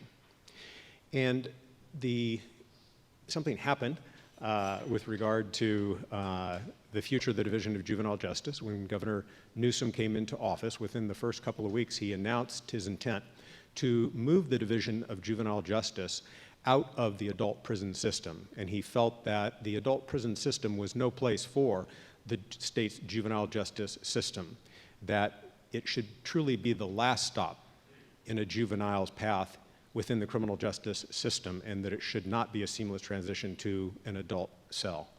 And that it should be moved over into California's Health and Human Services Agency, because there, the predominant mission, if you will, of that organization, of that agency, is one of health, affording us to be able to look at the youth through a developmentally appropriate lens. What can we do to be able to predominantly help that youth, to help that youth become healthy again, and to be able to return safely to the community? And with that, he proposed in his budget the transition of the Division of Juvenile Justice from the adult prison system to California's Health and Human Services, and to reestablish it as the Department of Youth and Community Restoration. And he felt that the vision for that organization should be such that any youth who is under the care of the state's Department of Youth and Community Rehabilitation should be, after having been under our care and years hence looking to see where those youth have ended up, have successfully transitioned into adulthood, and they're thriving, engaged members of the community, and that they have desisted from criminal behavior. That is what this department's division should be working toward for the youth who are under our care. And as a mission, he said the business that we should be about is helping youth who have hurt people and have been hurt themselves return safely to the community and become responsible and successful adults. And each one of those words is power-packed in terms of the message that it's sending to now DJJ, what our business should be about, what we should strive to be able to fulfill as our mission, that we help youth who hurt people. Now, the way the system is working, the youth who come to DJJ are all there for crimes against a person. They're seriously mentally and behaviorally challenged young adults and have committed extremely serious crimes that have hurt another individual. and that it's a fundamental value for the system that we help youth who have hurt people. And if there's any part of that where somebody thinks, no, this purpose of the juvenile system is to seek retribution, the purpose of the juvenile system is to punish, that's not a system that they should be working in, that is not the purpose of the system. Fundamentally, the purpose of the system is to help youth who have hurt people. And that's a high bar and a new standard with regard to the Department of Youth and Community Restoration in terms of what we stand for. But also recognizing the fact that they have been hurt themselves. Trauma, adverse childhood experiences. There's a world of hurt which we inherit and are responsible for, and reasons behind the young person's dangerous behavior that must be addressed and treated and healed. To return safely to the community. The Division of Juvenile Justice, again, it's youth primarily who have remained in juvenile court. That means that somebody, a judge, someone felt that they deserved a second chance. And for the most part, every single one of them, at the age of 23 or 25, or before that, hopefully with progress in the program credits that they're able to achieve, are going to return to the community, period. It's not a matter of if, it's a matter of when. And so that means that everything we do in that system has to be geared towards helping that young person change. Fundamentally, our role is public safety, but you cannot come to a rational conclusion other than everything we do has to be geared towards helping that youth because they're going to return to the community. And finally, to become responsible and successful adults, that it's not enough that they go out and do no harm, that we want them to be able to go out and to succeed, to become thriving, engaged members of the community, just like the vision states. And that's something, even though it's not our responsibility with regard to the supervision of youth when they return to the community, it's our partner and colleagues in probation that do that. We have to provide programming and opportunities to be able to do our part to ensure that they're going to become responsible and successful members of the community. And that part of the work is in DJJ as well. It's not an afterthought. It's not just solely responsibility of an agency that is responsible for them upon their return to the community. And so really where we pick up and where the governor's proposal picks up is really three important sort of tasks moving forward with regard to post-feral. And really feral was half the journey in terms of the reform of the Division of Juvenile Justice.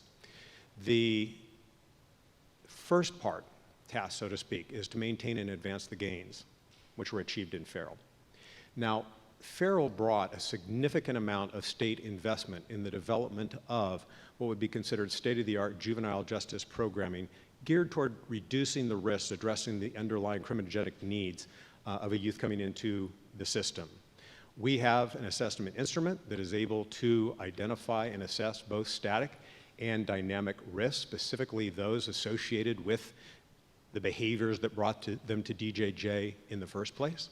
And we have a myriad of evidence-based programs which we train staff on how to deliver to address those specific risks intended to lower them. As well, we have a behavioral management system, complicated but effective, that is set up to be able to sanction behaviors specific to the risks associated with behaviors that brought them to DJJ in the first place, as well as to reward those behaviors that are related to them being able to be successful upon their return to the community, those protective factors. The second part, and we continually seek to improve on our ability to be able to deliver those services and interventions that were a part of feral, continue to work on improving the quality and the fidelity of it and to train our staff on being able to deliver that. The second part of it, though, is changing the culture of the Division of Juvenile Justice. And that is a heavy lift, not just for the Division of Juvenile Justice. I believe it's a heavy lift for the system of juvenile justice writ large. And I think that's where the vision and the mission of the governor come in terms of exactly, what is our purpose, what is our role, that we are here not to hurt youth, we are here to help youth who have hurt other people, and to help them become responsible, successful members of the community. And finally, the building up what I call the strength-based space. We have ample amount of programming to help reduce the risk associated with the dangerous behaviors that a youth walked in the door with. But the other side of the house that you need to be able to do is to build up upon their strengths. When a youth walks in the door, unfortunately, throughout their journey in the juvenile justice system, their identity has been one of, less than impressive. Oftentimes you're a gangster, okay? You're a loser. You are you're a criminal, that you will never succeed, and be it from their environment, perhaps at home, in the community, and throughout the juvenile justice system in some quarters, that has been reinforced. And job one is to help them to begin to consider the possibility of a different identity. That no, that is not who you are, and your future does not lie in just continued progression in the criminal justice system.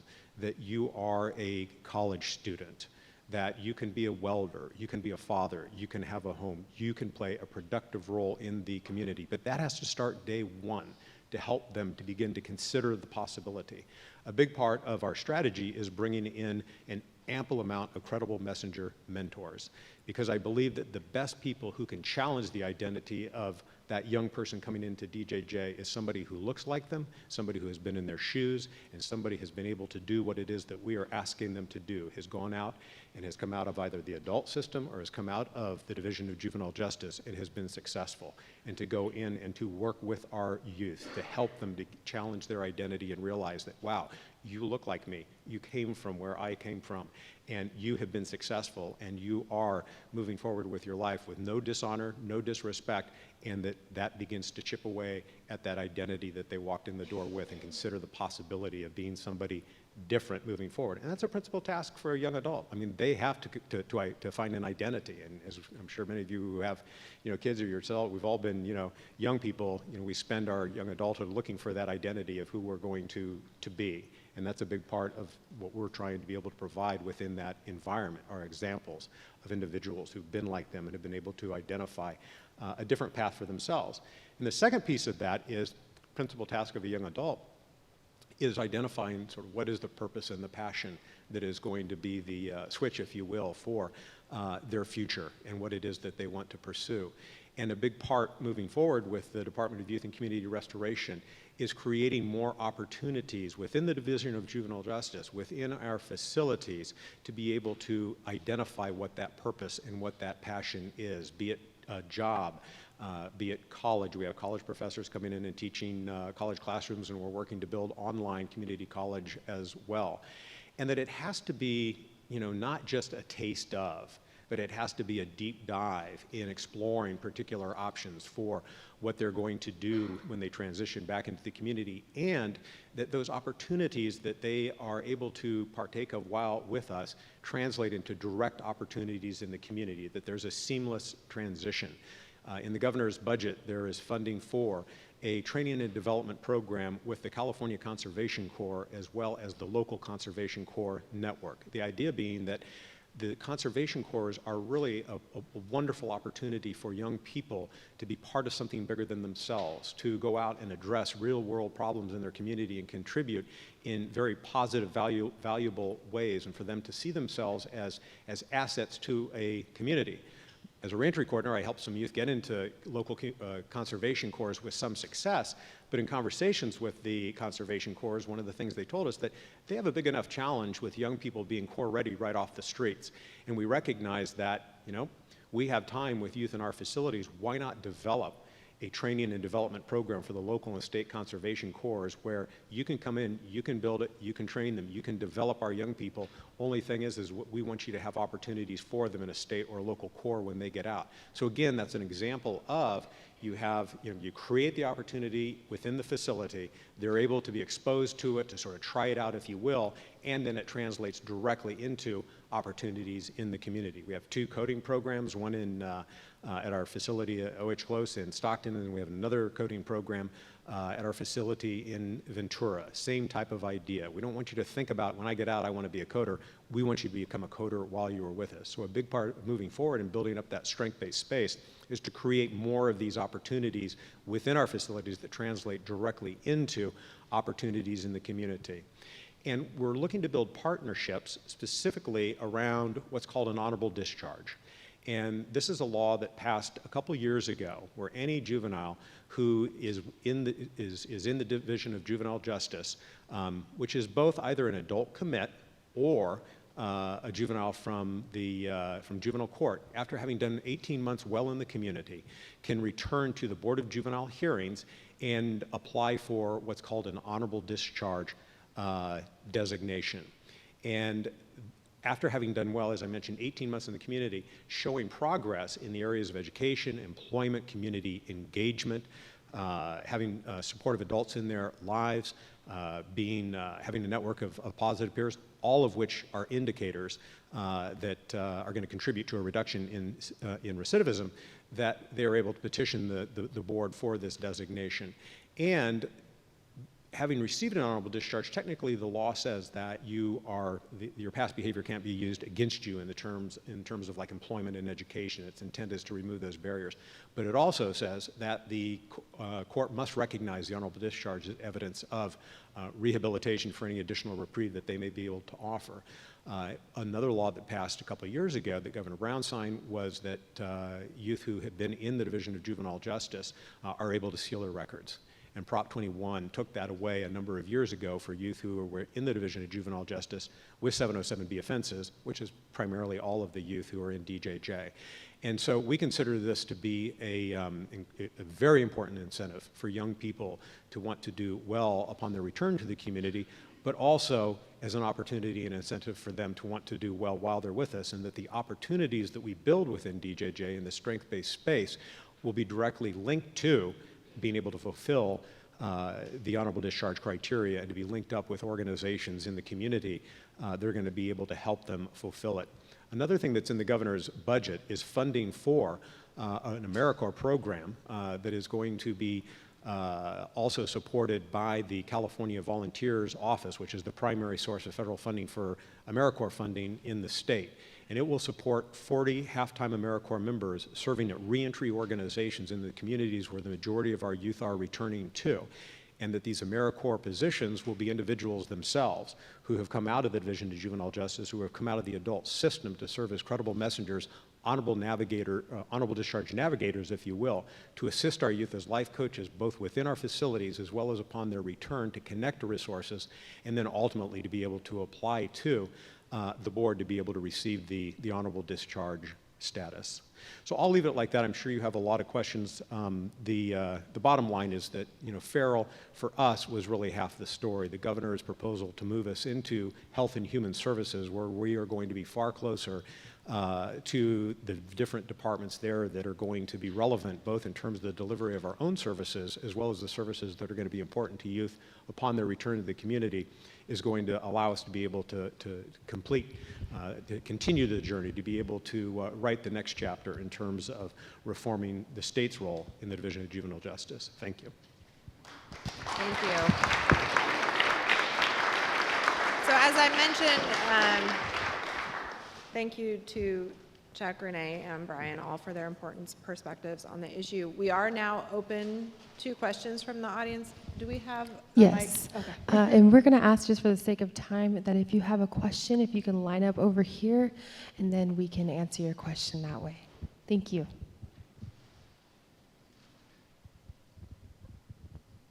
Come on down. Thank you for your presentation. I had jotted down a note of a question, but as you spoke, I had to rewrite my question. But I appreciate all the efforts that the governor is doing in terms of rehabilitating youth. But my question has to do with preventing them from getting into the system in the first place. And I was astounded at the amount of money that's being spent on keeping youth in prison. I think the number was $300,000 per person in prison.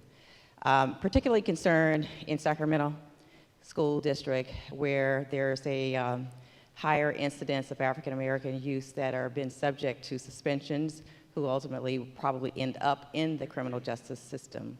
And given the amount of money that's spent in corrections, I'm wondering what kind of funding and collaboration is the governor's office doing with the school systems to try to prevent youth from getting into the system, particularly when statewide there's a high incidence of many schools facing budget problems, school closures, and severe cutbacks in essential services that youth actually need in order for them to be good, productive students with a well-rounded education.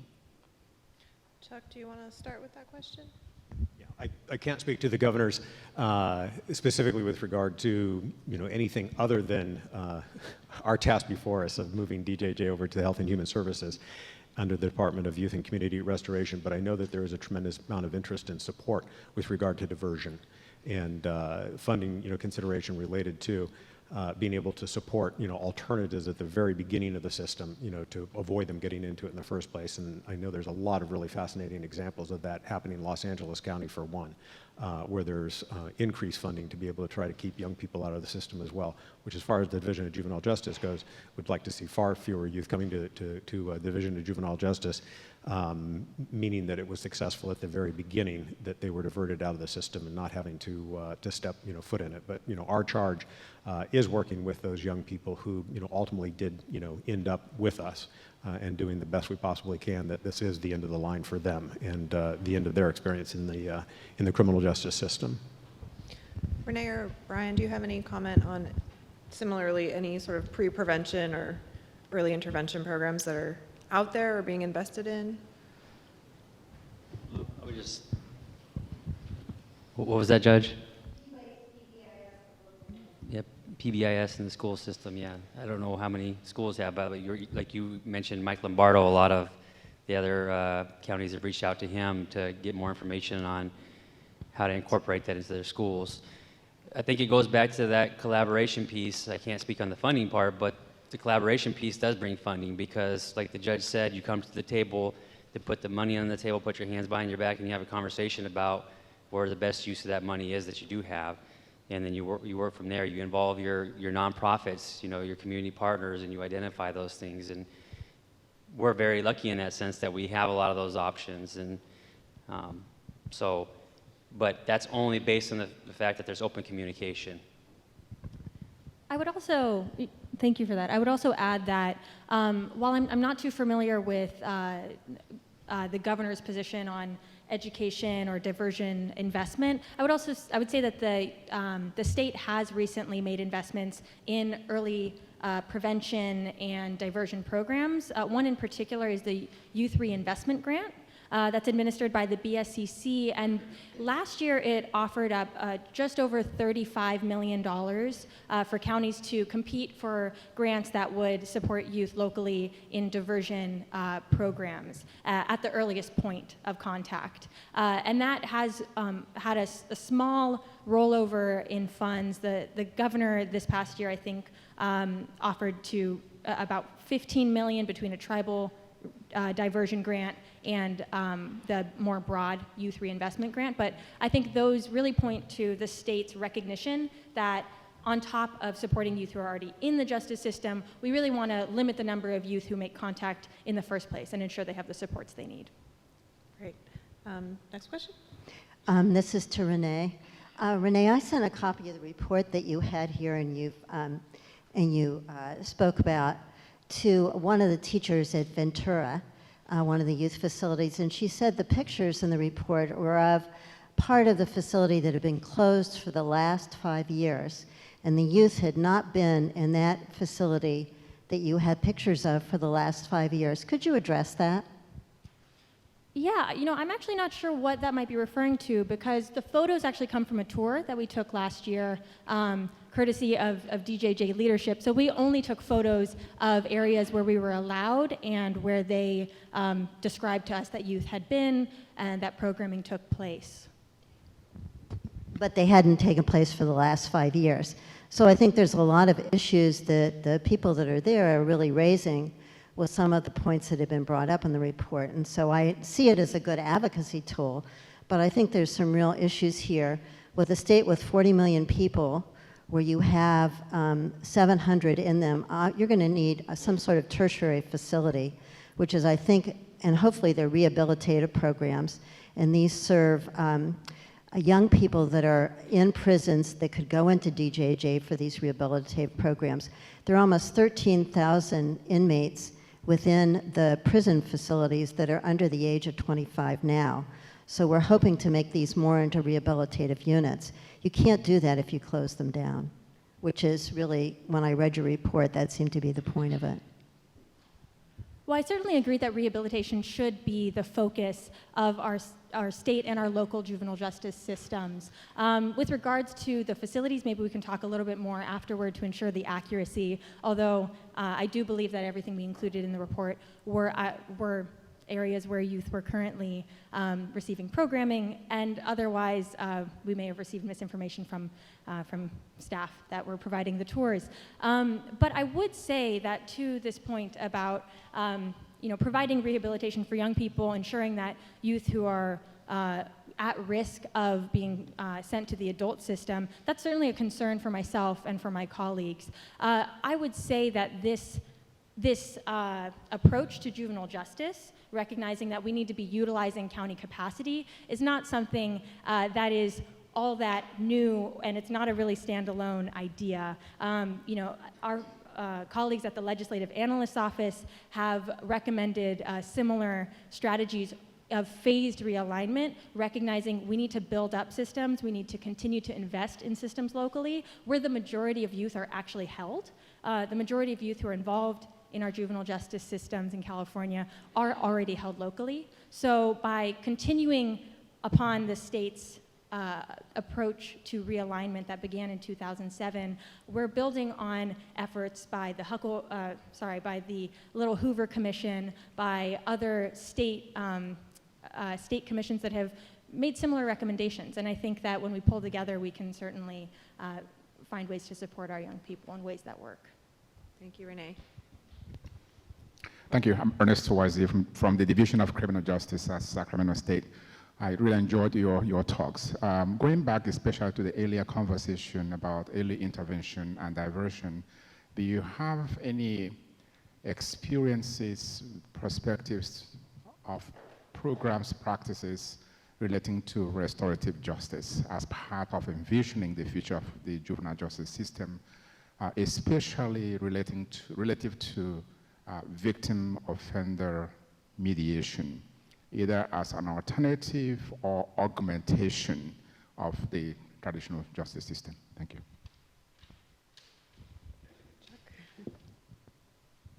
Speak to that. One of the legislation establishing the Department of Youth and Community Restoration speaks to several strategies which the governor had put forward in terms of these are the strategies that the new department should pursue. And one of them is that it is to create opportunities for youth to understand and restore the harms caused by their actions. And so that is an area that we want to build up in the Department of Youth and Community Restoration, which we hope to include the dialogues which you are talking about. I have been on the board for the Board of Juvenile Hearings for a number of years previously, and oftentimes victims come to the hearings, and that dialogue, and that's not a reconciliation, obviously, format, but the communication and the information that takes place sometimes at an annual hearing, sometimes at the actual discharge hearing, can be very powerful for the youth in terms of truly gaining a better understanding of the harms that their actions have caused. And also, in the very first strategy, that is highlighted in the legislation is to build and practice the values of a safe and caring community within the Department of Youth and Community Restoration, engaging all members, including staff, youth, family, volunteers, and visitors in fulfilling its mission. And the strategy behind that is somewhat borrowed from the principle of normalcy in Norway and Germany, that the best environment to be able to help an individual learn how to live safely within society should approximate normal society as much as possible.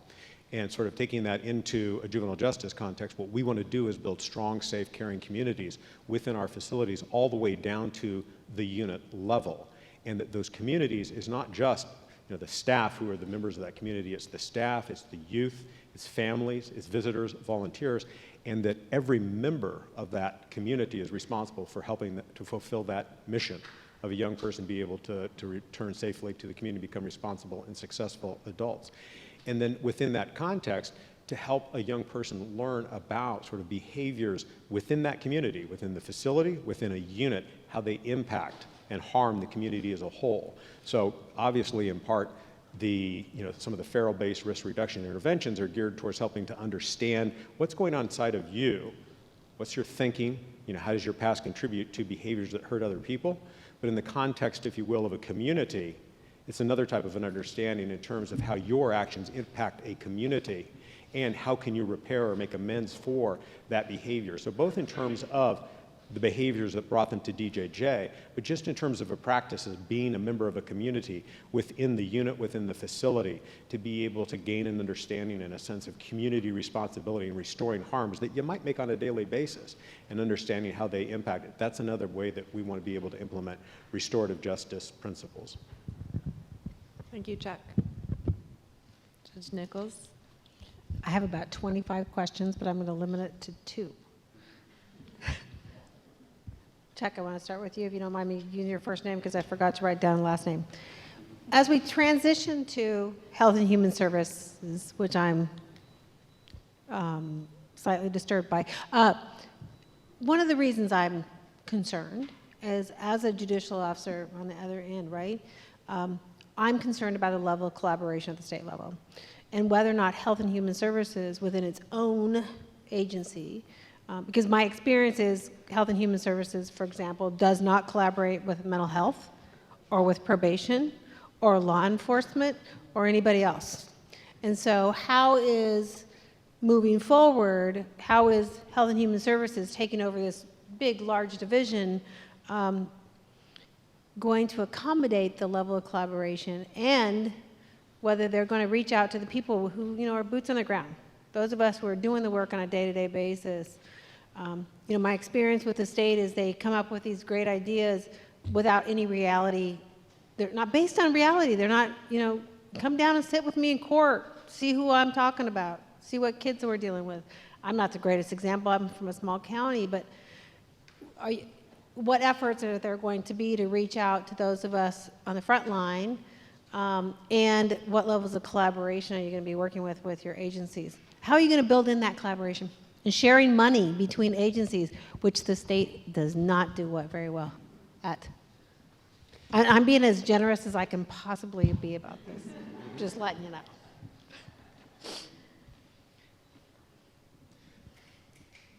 I think that the department, the agency within all of the agencies within California that is most relevant with regard to both the purpose of it, as well as in terms of the resources that are representative in its various departments, that is the best home, so to speak, for the care of the youth who are in the state's responsibility for juvenile justice, is Health and Human Services, and that it is not the adult prison system. Dr. Galley, who is the new secretary for California's Department or Health and Human Services Agency, has a lot of experience in Los Angeles being involved in local criminal justice and juvenile justice reform. Sure. And he is quite enthusiastic about having as an additional, as other duties assigned, leading the transition of us into Health and Human Services agencies. And one of the things he said was that he so looks forward to us having a seat at the table with the other department directors around the table and having the opportunity to have all of the departments say, how can you help this population? how can we work better together with regard to leveraging resources to help this population and work collaboratively. So just having a seat at the table with those department heads around you and having as a charge from the secretary to figure out, to basically, figure out how we can make this work better, I think is an important start toward that. My one caution is, these are all agencies who are not direct deliverers of services. So there are state agencies who dictate to counties on how to deliver services, right? And so that's my one caution. Thank you for that. Now here's my question for Renee. So what I read in your proposal is that you basically, at the end goal, is close DJJ and have local services. As we know from experience, many times when we say we're going to, and I'm going to use your quote, utilize county services means that no money comes with that. And the state says, here, county, fund these processes and fix this problem, and hands off by the state. That's what really happens. So how am I in Little Placer County supposed to deliver a service for a child who has committed a very serious offense? Because I only had one kid in DJJ, and that's because we did everything possible. We used every program possible, plus sometimes 2 and 3 times, and nothing worked until I held a gun and put it in a girl's mouth, and basically, and by the way, was, putting her through sexual exploitation. Now, how am I supposed to build a program for one kid in my little county where I don't have a camp and I don't have a ranch? I don't have those abilities, and I only have one kid, right? And so it seems to me in your proposals, you're talking about big counties. I haven't heard anything about regional places. And how is that different than DJJ? And because again, when you say utilize county resources, I've utilized every county resource I have. And again, this is my little county that has money and has resources and has collaboration. So I don't hear you talking about my situation. So, please. Certainly. I appreciate the question, and I have a few responses here, so bear with me as I unpack some of it. First off, I would say you're exactly right. Counties don't rely on the state system at the same level. Your county has 1 youth. Many counties have 0, 1, 2, 3. In fact, actually only 5 counties make up for about half of DJJ's population. And I don't remember right off the top of my head. LA is certainly the bulk of it, being one of the larger counties with a robust local juvenile justice system. But I also would add that while regional collaboration wasn't part of the short time I had today, that's certainly a part of the conversation among advocates and among state leaders that are considering alternatives. I would also add that this recommendation still could see a state role within this. Somebody mentioned earlier that there are issues with oversight of county facilities, and while the majority of youth are already in local placements, we could use our resources more wisely to potentially see state oversight of facility placements. In counties where there aren't juvenile halls, camps, or ranches, because not every county has them, there are collaborations that can be had with nearby counties, and that do happen. I'm just going to say, this tells me, for example, I don't want to collaborate with a couple of my next door neighbors. I don't want any collaboration with them because I don't trust their counties to do what's right for children. I don't trust that they will put the resources into it that my county will. So I don't want the state telling me, oh, by the way, you have to collaborate with, and I'm not going to say the names, some of the counties that surround me. Again, I don't trust the state to tell me to do anything on collaboration. And that's from learned experience, and because they put barriers into funding instead of making roads where it needs to be. And so, again, are you talking, not in 20 years of doing this work, I've never had a phone call from any agencies. I've never had a phone call from the state saying, hey, can we come and see what's going on in your court? Can we see what's happening in Placer County? Instead of putting barriers in our place. So, and that's from the state, always putting barriers in our funding, trying to share money, or, I don't want you to make me collaborate with my local counties who don't have the same commitment that we do. So, sorry. That's okay. No, I appreciate the clarification and expansion of it. I have a couple responses there, and I know we're short on time, so I will start by saying, first off, the state already invests hundreds of millions of dollars every year to county facility placements and county programming for juvenile justice systems locally. Among those is the Juvenile Justice Crime Prevention Act, which began in 2000 and provides over $138 million to counties every year based off of population, as well as the Youthful Offender Block Grant. And I think that, in addition to these current investments, my vision would not be to have counties floundering without the resources that are necessary, but on top of the current investments the state is making, as we've seen with the Youthful Offender Block Grant actually came out of juvenile justice realignment in 2007. If we pushed for further realignment, I think investment is a part of the conversation. And if we're moving away from a multi-million-dollar system that we have at the state level, those resources can be reallocated. To the point of regional collaboration, I would also argue that while you may disagree with what's happening with your neighbors, I disagree with what's happening in the state facilities. If we're looking to provide services for young people, the counties, they vary in their current systems, and we need to make improvements. But relying on a failing system is not the way to do it. Okay. Looks like we have a couple more questions. This is Last two? Okay. My question comes from left field. I'm an urbanist. I'm very interested in cities and the way they operate. And I'm interested in the impact of the juvenile justice system on cities. I have spent a lot of time in Stockton, which has a problem with gangs. Today I never heard the term gangs mentioned. I know in Stockton anyway that the Promise Keepers and other organizations try to work across from the city, the police, and the juvenile justice system to see if they can crack the gangs, both in terms of the people who are in them, the people who are in jail who are still in them, and the people who rejoin them when they leave. Most of the people in those gangs are young people. What kind of collaboration do you know of in other places? And when you talk about collaboration, I understand it. That is to say, it's within those who treat the offender and try to return that individual. But there are also social purposes to your positions. And one I would think would be to eliminate gang violence in the state of California, particularly in those cities where it is manifests itself. I'm going to throw that one maybe to Brian to start. Well, I'll just say that we're pretty lucky because we don't have a huge gang problem, and because we are a smaller county and we have a proactive law enforcement agency that has special units that's able to identify quickly and engage quickly to be able to stop it and to not let the gangs build up.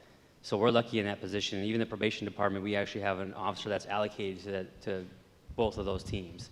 So we can be sharing information, and we can be sharing what we're doing during our home contacts, our office contacts, and doing that to help them stay out of that life. So I can't speak though for the bigger cities. I can imagine that's a bigger challenge. Chuck, are you aware of any programs? I am. A lot of people ask us, so do you have a gang problem at DJJ? And of course we do. The county send us their most significantly gang-influenced youth. Probably the majority of youth who come to DJJ have a background on one level or another of gang influence. And I think we go about that a couple different ways with regard to the feral investments, the social cognitive programs, identifying sort of the thinking, negative peer influences, the violence and aggression, as the risk factors, helping them to be able to think through alternative ways of dealing with those situations are important. And we do have traction with regards to youth when they get out and will tell me that, some of that stuff works. And it actually is effective, even though it might seem kind of corny while they're going through it and the like. But I think it's much bigger than just sort of, quote, an individual problem, that the gang problem, so to speak, resides with an individual. It's very understandable in terms of why a young person joins a gang. at least from my experience in DJJ, working with thousands of young people who have come to DJJ and helping them upon their return to the community who've been involved in gangs. And on one level, for some of that population, unfortunately, it's very much a safety and security, a very sort of bottom line Maslow hierarchy needs, where young people are looking to somewhere in the neighborhood where they can, a young person can get some safety because he is not or she is not finding it in her own home, or looking for food for a younger sister or brother and are able to find it in other individuals in that neighborhood who are involved in a gang. And then as you get a little bit older, I mean, the basic needs of a young adult to be a young person in terms of their transition into adolescence and adulthood, to be part of something bigger than themselves, to have an identity, to be able to have respect and power and esteem. If you could develop a more insidious social agency to be able to address those adolescent needs, it would be a gang. Unfortunately, it requires them to do some very negative behaviors that goes against their very conscience. Ultimately, we inherit them. It has a sense of loyalty, which is detrimental, if not downright obviously dangerous to themselves and others that they have to adhere to. So these are the young people who come to DJJ that we are entrusted to try to do something with. And I firmly believe, the idea that you help a young person get out of a gang by teaching them to stand up strong, independent on their own 2 feet, and to be able to make better decisions and to move on to them or on from that, is only a small part of the picture. They have to have an identity as a young person. They have to have a group to belong to. It's evolutionary. It goes all the way back to, when we were living on the savannah, you're supposed to move away from your family and find an identity in a group to belong to. Otherwise, you're dead. A predator will get you. And so it's very, very normal for a young person, and a task they have to perform is, who is my identity? Who am I? What group do I belong to? And I think that the strongest sort of intervention that we can do for a young person is to build a strong community where they are going to be able to associate with other young people like themselves who are achieving things, pursuing a different identity, have like a purpose and a passion for what they want to accomplish in life, and to be able to achieve that collectively, and that there's no disrespect, no dishonor whatsoever in doing that. And again, I go back to what the power, I believe, of the credible messenger mentor, when you have so many individuals, particularly now with the changes in the law that are coming out of the adult system, who carry with them, in the young person's eyes, respect and no dishonor whatsoever, but have been able to move beyond that lifestyle and are actively engaged in pursuing new lives. That's a community that we need to build so that our youth will want to be part of that community and want to progress into that community as quickly as possible. We've got groups coming into DJJ, and we anticipate bringing in a lot more fathers and families in Stockton, and that they're part of an anti-gang effort in Stockton. We're bringing them into our facilities to be able to provide mentoring and support. MILPA, another program that I know worked with CJCJ, coming out of Salinas as well. Individuals who formerly were in the California Youth Authority as the best messengers, the best mentors, to begin helping to work with youth so that they can see individuals, like I said, who were like them, moved beyond that, with all due, honor and disrespect. They're not, being asked to disavow their past, but they're being encouraged to consider the possibility of a different future and given a road and support to be able to show how to be able to pursue that. So I think in terms of our approach to working and trying to address the gang issue, it's both the individual treatment to help them understand the thinking behind it, the attraction to the negative social peers and the use of aggression and violence to be able to solve conflict and the like.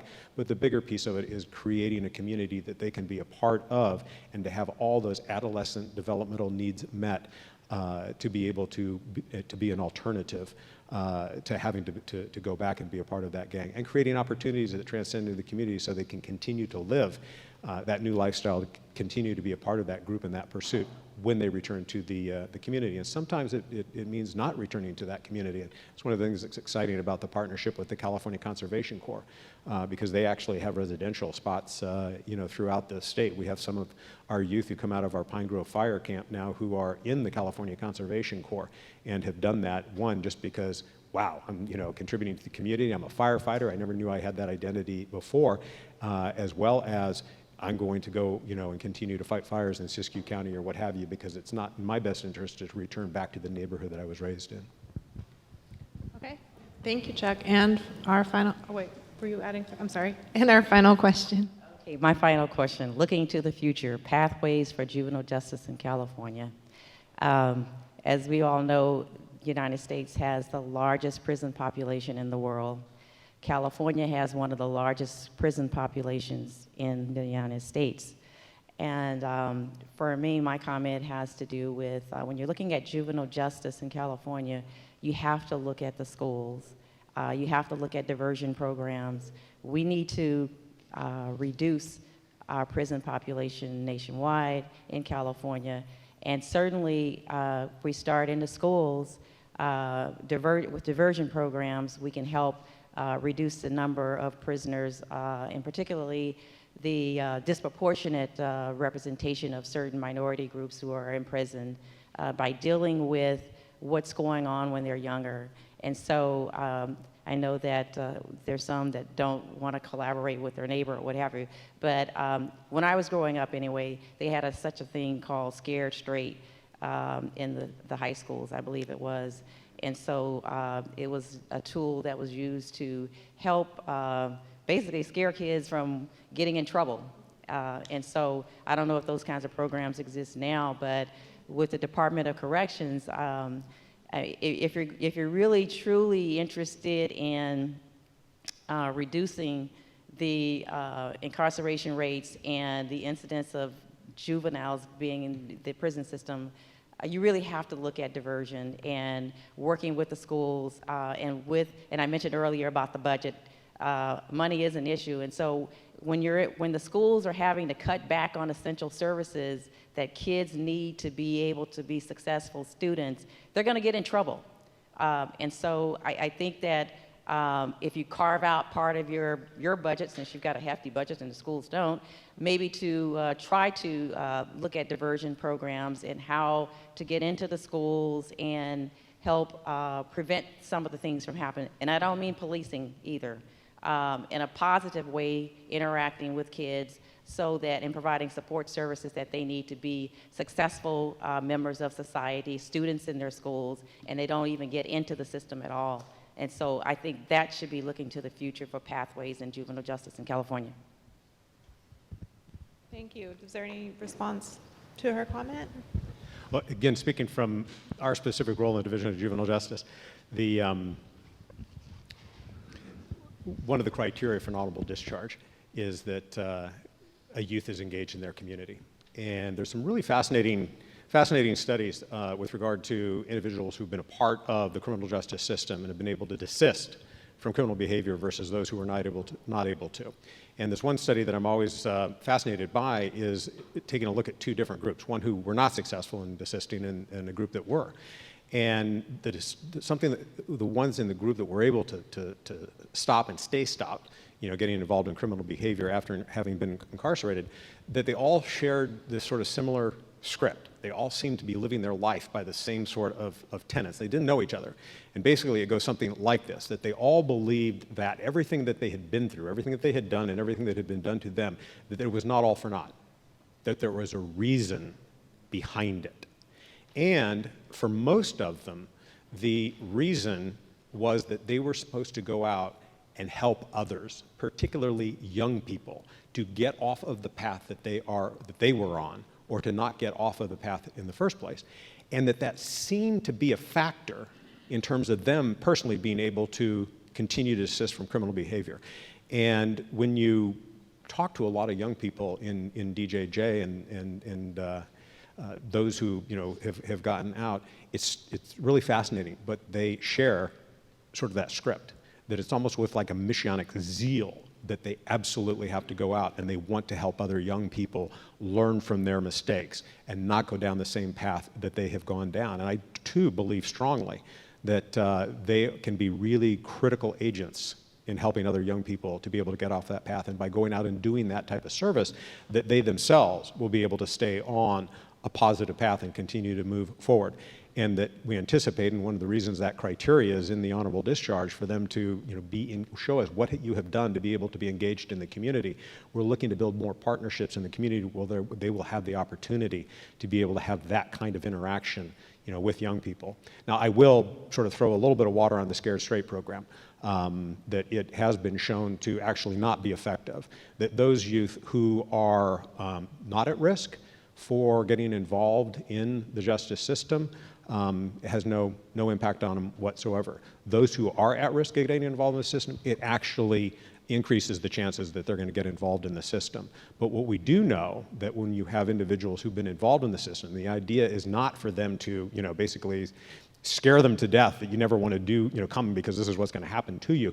But when they are truly sharing sort of what was their thinking and their understanding about, that how they got involved and sort of their thinking errors, and to help another young person learn, from their thinking errors, that it can be really powerful and productive. We have a program, and again, the Credible Messenger Mentoring is something that we want to use a lot, and we have 2 coding programs, and we have a partnership with San Quentin Prison, and they have the same coding program at San Quentin. We got the idea that some of the inmates in the program in San Quentin should basically have a mentoring relationship with youth in DJJ in our mentoring program. And how it happened was we went up to San Quentin and met with some of the inmates there in the Last Mile program and asked them, do you think that the young people in DJJ could benefit from this type of program? And they all unanimously said, absolutely. When I was their age, if I had the opportunity before me, I would not be in San Quentin today. And then they all had sort of this audible gasp, a few seconds into it, and said, oh, when I was that age and I had this opportunity, I would have no idea what this opportunity was being presented to me. And they were like, you have got to let us help us. You have got to let us help them. And it took a while. And in fact, we had to go all the way to Washington, D.C. In the Office of Criminal Justice and Planning to prove to them that this was not a scared straight program, but we got all the permissions to do this. And so now twice a month, we have about an hour and a half long mentoring sessions with 3 mentors from San Quentin that beam down into our facilities talking to the youth. And it's the most powerful thing you've ever seen. Nobody can get through to them better than these individuals, again, because of, they're like them. They come from similar backgrounds and can not only help them learn coding, but can also help them think about, those voices in their head that are saying, who do you think you are trying to do this?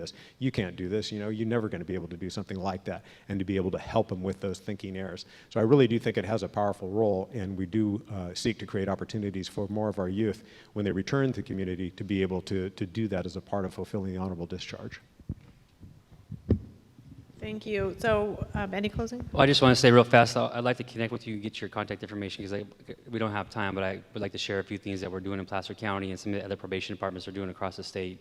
So if we can connect afterwards, that'd be great. Any closing, Renee?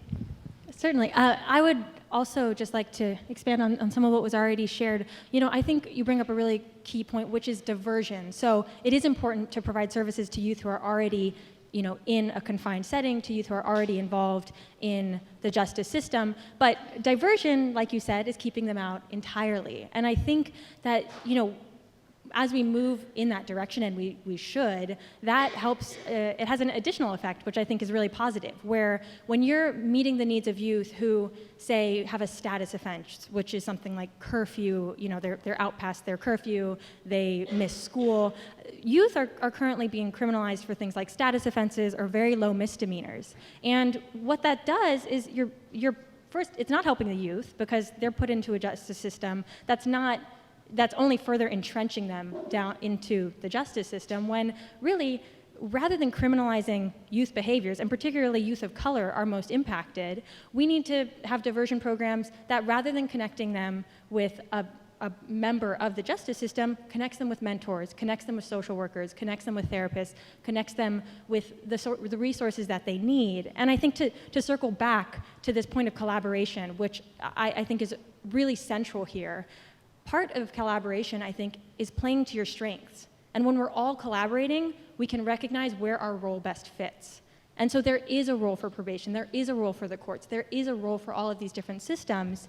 But I think it's important to also recognize the role of, as Chuck mentioned, community-based organizations that are providing mentorship and this credible messenger model, and really allowing them to flourish within the communities that they serve, that they're connected to, that they represent. And it's really incredible seeing, if you're interested in any particular organizations, I know we share many partners up here, but I think these partners that both go into the institutions and also work within the community, they recognize just how strong it is to meet youth and meet community members before they even leave, before they even face disconnection, before they even, face disconnection from school, family, and other support systems. It's really important to,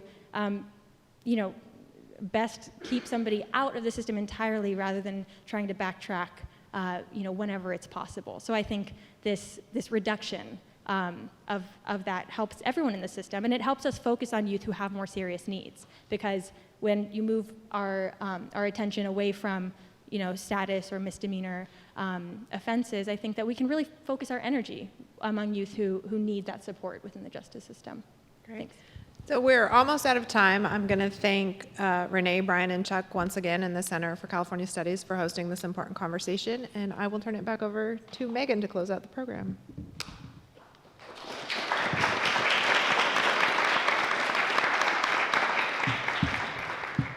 So a huge thank you to Judge Nichols for your talk this morning. I really appreciate you being here, and and our panelists and Laura, our moderator. It's these sorts of conversations that really enhance our jobs at the Center for California Studies, connecting academia, policy, government, and all of our partners here in the state. Just a few points of business.